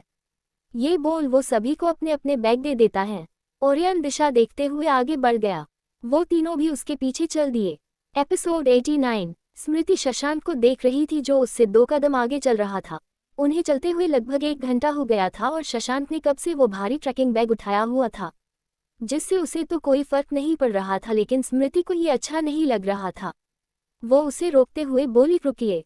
ये सुन शशांक रुककर उसकी तरफ देखता है तो स्मृति जल्दी से बोली, हम कहीं रुक सकते हैं क्या? ये सुन शशांक को रियलाइज हुआ कि वो कब से चले जा रहा है और उसने स्मृति के बारे सोचा ही नहीं कि वो चल भी पा रही है या नहीं। वो आसपास देखते हुए बोला, हाँ तुम आराम कर सकती हो यहाँ। ये बोल वो वहां पड़े एक बड़े से पत्थर को अपने पॉकेट से रुमाल निकाल कर साफ कर स्मृति को बैठने का इशारा करता है तो स्मृति को काफी अच्छा लगा, लेकिन वो शशांक से बोली, आप बैठिए, हमें नहीं बैठना। ये सुन शशांक स्मृति को देखने लगा जैसे पूछ रहा हो, और तुम्हें क्यों नहीं बैठना? स्मृति आगे बोली, आप ये बैग उतार दीजिए, काफी भारी होगा। जिसे सुन शशांक को समझ आया कि उसकी वाइफी को उसकी फिक्र हो रही थी। ये सोच उसे काफी अच्छा लगा। उसने अपना बैग उतारा और स्मृति को बैठाते हुए बोला, तुम्हें मेरी फिक्र करने की जरूरत नहीं है, मैं इतना भी कमजोर नहीं हूँ। जिसे सुन स्मृति फिर से कुछ कहती उससे पहले शशांक उसे पानी की बोतल देकर बोला, पानी पी लो, ज्यादा एनर्जी वेस्ट करने की जरूरत नहीं है। स्मृति उसकी बात सुन कुछ नहीं बोली। कुछ देर ऐसे ही दोनों वहां रुके और बाद में वो चलने के लिए फिर तैयार हुए। शशांक बैग लेने को हुआ तो स्मृति धीरे से बोली, क्या अब हम बैग ले सकते हैं? जिसे सुन शशांक उसे देखने लगा, फिर वो कुछ सोचकर बोला, तुम श्योर हो? स्मृति जल्दी हाँ में सर हिला देती है। शशांक उसे बैग देते हुए बोला, ये लो। फिर उसने बैग स्मृति को दे दिया और खुद खड़ा होकर उसे देखने लगा। स्मृति बैग उठा जैसे ही खड़ी हुई तो उसके पैर लड़खड़ा गए, लेकिन जल्दी उसने खुद को संभाल लिया। बैग का वजन स्मृति से भी ज्यादा था। बेचारी स्मृति ने रास्ते चलते परेशानी सर ले ली। वो शशांक को देख हल्की स्माइल कर मुश्किल से कदम बढ़ाने लगी। शशांक को ये देख काफी मजा आ रहा था। वो आराम से चलते हुए स्मृति से आगे आ गया। उसने मुड़कर देखा तो स्मृति काफी धीरे धीरे आ रही थी, जिसे देख उसे हंसी आए, लेकिन खुद को नॉर्मल रखते हुए वो बोला, क्या हुआ? तुम चाहो तो मैं ले सकता हूँ। जिस पे स्मृति परेशानी में भी जबरदस्ती स्माइल करते हुए बोली, नहीं हम ले लेंगे। ये बोल वो मुश्किल से शशांक से 2 कदम आगे निकली। वो पसीने से लथपथ हो गई थी। अब शशांक को वो काफी प्यारी लग रही थी। उसने पीछे से बैग हल्का उठा लिया, जिससे स्मृति को पता भी नहीं चला और ना उसे ज्यादा प्रॉब्लम हुई। दूसरी तरफ अब्रम श्रीविका को देखता है जो उछलते हुए म्यूजिक एंजॉय कर रही थी। तभी कर्निश जोर से बोला, हम पहुंच गए भाई, हम सबसे पहले पहुंच गए। सभी ने सामने देखा तो उनके सामने एक बड़ी सी नदी थी और एक बड़ा सा झरना और सामने पहाड़ियां। वहां का व्यू इतना सुंदर था कि उनकी नजरें वहीं ठहर गई। वो सभी काफी खुशी से उछल पड़े। अब्रम ने स्टॉप पॉइंट पर गाड़ी रोकी तो सभी बाहर आ गए। श्रीविका भागते हुए रिवर के पास चली गई। उसके पीछे क्रियांश और प्रतीक भी। कर्निश कुछ सोच रहा था तो अब्रम उसे देखकर बोला, क्या हो गया तुझे, नहीं उछलना वरना तो सबसे पहले हाथ मारने की आदत है तेरी। जिसे सुन कर्निश बोला, अद्विक भाई तो हमसे आगे थे ना, तो फिर वो अभी तक क्यों नहीं पहुंच, कहीं वो गलत रास्ते तो नहीं चले गए। वो रास्ता काफी खराब भी है और उसी साइड जंगली जानवर भी है, आई होप वो वहां ना गए हो। ये सुन अब्रम बोला, अरे टेंशन मत ले, ओरियन है उसके साथ कुछ नहीं होगा उन्हें, और टीम भी तो है ही। ये सुन कर्निश बोला, हाँ सही कहा, और वैसे भी वो दोनों कम थोड़ी है, मुझे तो बस आरवी और ईवा की टेंशन हो रही है। तभी श्रिविका उन्हें दूर से बुलाने लगी तो कर्निश और अब्रम जल्दी गाड़ी से उतर गए। इधर वो चारों कब से चले जा रहे थे लेकिन रास्ता खत्म होने का नाम ही नहीं ले रहा था। वो सभी थक गए थे। अद्विक को बुरा लग रहा था कि उसकी वजह से वो सभी ऐसे सफर कर रहे थे। आरवी सभी को रोकते हुए बोली, प्लीज अब रुक जाए, मैं और चली तो सीधा भगवान के पास पहुंच जाऊंगी। अद्विक उसे पानी की बोतल देते हुए बोला, सॉरी गाइस, मेरी वजह से तुम सभी की ये हालत हो गई। आरवी उसका फेस देखती है तो उसे लगा कि उसे इतना भी नहीं लड़ना चाहिए उससे, लेकिन थी तो उसकी गलती। उसने पानी लिया और पीने लगी। तभी सभी के कान में एक दहाड़ की आवाज गूंजी, जिसे सुन सभी एक दूसरे को देखने लगे। ओरियन धीरे कदमों से आगे गया और आसपास देखने लगा। अद्विक उनसे हल्का दूर होकर एक धारदार हथियार निकालता है और ओरियन की तरफ देखता है। उसे बस ओरियन के इशारे की जरूरत थी। आरवी और ईवा तो उन्हें ही देख रही थी। ओरियन अद्विक को देखना में सर हिला देता है तो अद्विक उस हथियार को फिर अपनी बैक में लगा देता है। अद्विक ने कहा, हमें जल्दी चलना होगा, आसपास कोई जानवर है। ये सुन सभी ने जल्दी जल्दी कदम बढ़ाए। वो कुछ ही चल थे कि उन्हें फिर आसपास से कोई डरावनी आवाज आई। आरवी ने देखा कि ईवा उसके पास नहीं है, जिसे देख आरवी घबरा कर बोली, ईवा। ईवा कहाँ है? ओरियन और अद्विक ने उसे देखा ही था कि ईवा बोली, मैं यहाँ हूँ, ज्यादा जोर से मत बोलो। सभी ने ऊपर एक पेड़ पर देखा जहाँ ईवा चढ़ी हुई थी। वो पेड़ पर कब चढ़ी? वो जल्दी नीचे उतरकर बोली, जो भी जानवर है वो हमसे दूर है और मुझे पानी की आवाज आ रही है, शायद रिवर ज्यादा दूर नहीं है। उसकी बात सुन अद्विक बोला, वो तो ठीक है, लेकिन तुम पेड़ पर कब चढ़ी और उतरी ऐसे जैसे ये रोज का हो। उसकी बात सुन ईवा बोली, मैं ज्यादातर ऐसे जंगल में एडवेंचर कर चुकी हूँ तो ये पेड़ पर चढ़ना मेरे लिए आसान है। उसकी बात सुन ओरियन काफी इम्प्रेस हुआ। इधर शशांक ने बैग पकड़ रखा था। वो कुछ ही दूर चले थे कि सामने का नजारा देख स्मृति खुशी से उछल पड़ी। वही शशांक के चेहरे पर भी हल्की मुस्कान थी। एपिसोड 90। शशांक और स्मृति के सामने एक हेल्थ सेंटर था जहां सिर्फ एक बॉडीगार्ड खड़ा था। शशांक स्मृति से बैग उतरवा के रखते हुए बोला, तुम यहीं रुको, मैं गाड़ी लेकर आता हूँ। जिसे सुन स्मृति हाँ में सर हिला देती है। शशांक उस बॉडीगार्ड के साथ गया तो उस बॉडीगार्ड ने उसे ग्रीट किया। शशांक उसके साथ अंदर गया जहां हर तरह की गाड़ियां थी। स्मृति बाहर शशांक का इंतजार कर ही रही थी कि तभी उसे शशांक आते हुए दिखा। उसे बुलेट पर देख स्मृति उसे देखती रह गई। उसे पता ही नहीं चला कि कब शशांक उसके पास आकर रुका। शशांक बैग लेकर आगे एडजस्ट करते हुए बोला, मुझे बाद में निहार लेना, मैं हमेशा तुम्हारे साथ ही हूँ। उसकी बात सुन स्मृति को होश आया और वो खुद की हरकत पर झेप गई। वो जल्दी बैठने की कोशिश करने लगी लेकिन वो बैठ नहीं पाई। फिर उसने हिचकिचाते हुए शशांक की शोल्डर पर हाथ रखा और बैठ गई। शशांक अपने सनग्लासेस पहनकर मिरर एडजस्ट करता है जिससे वो स्मृति को देख सके। उसने बुलेट स्टॉप की ओर जंगल के रास्ते पर भगा दी। रास्ता खराब था तो स्मृति ने उसकी शर्ट को पकड़ रखा था, जिसे देख शशांक ने ब्रेक लगाया जिससे स्मृति ने जल्दी उसे पकड़ लिया। ये देख उसके चेहरे पर हल्की स्माइल आ गई। दूसरी तरफ ईवा और आरवी आगे चल रही थी और ओरियन अद्विक उनके पीछे। तभी अद्विक को शरारत सूझी तो वो जोर से बोला, भागो जीज। ये बोल वो ईवा और आरवी से भी आगे भाग गया। उसे देख आरवी और ईवा भी बिना पीछे देखे चिल्लाते हुए भाग गई। ओरियन ने पीछे देखा, उसे कुछ नहीं दिखा लेकिन उन्हें भागते देख उनके पीछे जाते हुए बोला, अरे रुक जाओ, वो बेवकूफ बना रहा है। जिसे सुन वो दोनों भागते हुए रुक गई और हांफने लगी। अद्विक हंसते हुए रुक गया और ओरियन से बोला, भाई थोड़ी देर रुक जाता, अभी हम सब नदी तक पहुंच जाते। आरवी अपने बैग को नीचे फेंककर बोली, तुम्हें तो मैं आज जिंदा नहीं छोड़ूंगी, समझते क्या हो अपने आप को। ये बोल वो उसे मारने के लिए भागी तो अद्विक भी भागते हुए बोला, स्मार्ट, हैंडसम और भी बहुत कुछ समझता हूँ खुद को, जंगली बिल्ली। ये बोल वो हंसते हुए भागने लगता है और आरवी उसके पीछे गुस्से से बड़बड़ाते हुए उसे पकड़ने के लिए भागने लगी। उन्हें देख ओरियन तेज आवाज में बोला, अरे ध्यान से, ज्यादा दूर मत जाना। फिर वो आरवी का बैग उठा ईवा से बोला, चले। ईवा हाँ में सर हिला देती है। ओरियन उसे एक बैंडेड देकर बोला, पेड़ पर ध्यान से उतरना चाहिए। ये लीजिए, इसे लगा लो वरना रिएक्शन हो जाएगा। उसकी बात सुन ईवा उसे देखने लगी। उसे कैसे पता कि उसे पेड़ से उतरते हुए चोट लगी है। वो उसके हाथ से बैंडेड लेकर अपने हाथ पर आई खरोच पर लगा देती है। शशांक ने बुलेट रोकी तो स्मृति ने सामने का नजारा देखा, जिसे देख उसकी आंखें वहीं रुक गई। वो प्रकृति सौंदर्य कितना सुंदर था। वही उन्हें देख अब्रम और बाकी सब उनकी तरफ आए। उन्हें बुलेट पर देख वो समझ गए कि ये हेल्थ सेंटर से होकर आ रहे हैं। श्रविका स्मृति को अपने साथ ले जाते हुए बोली, पता है स्मृति जी, ये पानी काफी ठंडा है और यहाँ का व्यू तो और अच्छा। चलिए हम कुछ फोटोज लेते हैं। ये बोल वो स्मृति को ले गई। शशांक अब्रम से बोला, मैं जान सकता हूँ कि तुमने मैसेज का जवाब क्यों नहीं दिया। जिसे सुन अब्रम कर्निश, प्रतीक और क्रियांश को घूरने लगा। कर्निश बात पलटते हुए बोला, वैसे अभी तक ओरियन भाई और वो सब नहीं आए, शाम हो गई है, वो कहाँ रह गए। ये बोलते हुए वो उनसे दूर रिवर तक चला गया। वो सभी भी रिवर के पास चले गए। ओरियन और बाकी सभी कुछ दूरी तय करके चले थे कि उन्हें झरने की आवाज़ सुनाई दी। जिसे सुन आरवी खुशी से ईवा के गले लगते हुए बोली, हम पहुंच गए फाइनली। ईवा भी उसे गले लगाते हुए हंस दी। इधर सभी लोग रिवर के पास बैठे थे, तभी उनकी नज़र सामने से आते ओरियन, अद्वैक, ईवा और आरवी पर गई। उन्हें देख सभी की आंखें फैल गई, क्योंकि उनकी हालत काफ़ी खराब थी। किसी के चेहरे पर मिट्टी लगी थी तो किसी के बालों में पेड़ के पत्ते फंसे थे। कपड़े बुरे तरीके से गंदे थे। सभी की हालत ऐसी थी जैसे वो काफ़ी लंबे समय से चल रहे हों। वो सभी उनके पास आए और धम से बैठ गए। उन्हें देख कर्निश अद्वैक से बोला, आप सब इतने लेट कैसे हुई और ये क्या हालत बना रखी है आप सभी ने। जिसे सुन अद्वैक बोला, पूछ मत कर्निश, जो हमने सर्वाइव किया है ना वो किसी ने नहीं किया होगा। अच्छी खासी बैंड बज गई यार हमारी तो। रास्ता भटकने की वजह से ये हाल हुए पड़े हैं सभी के। स्मृति आरवी के बालों से पत्ते हटाने लगी और श्रविका ईवा के चेहरे से मिट्टी साफ करने लगी। उन्हें काफ़ी बुरा लग रहा था उनकी ये हालत देखकर। वही बॉयज तो अद्वैक और ओरियन की हालत देख धीमे धीमे हंस रहे थे।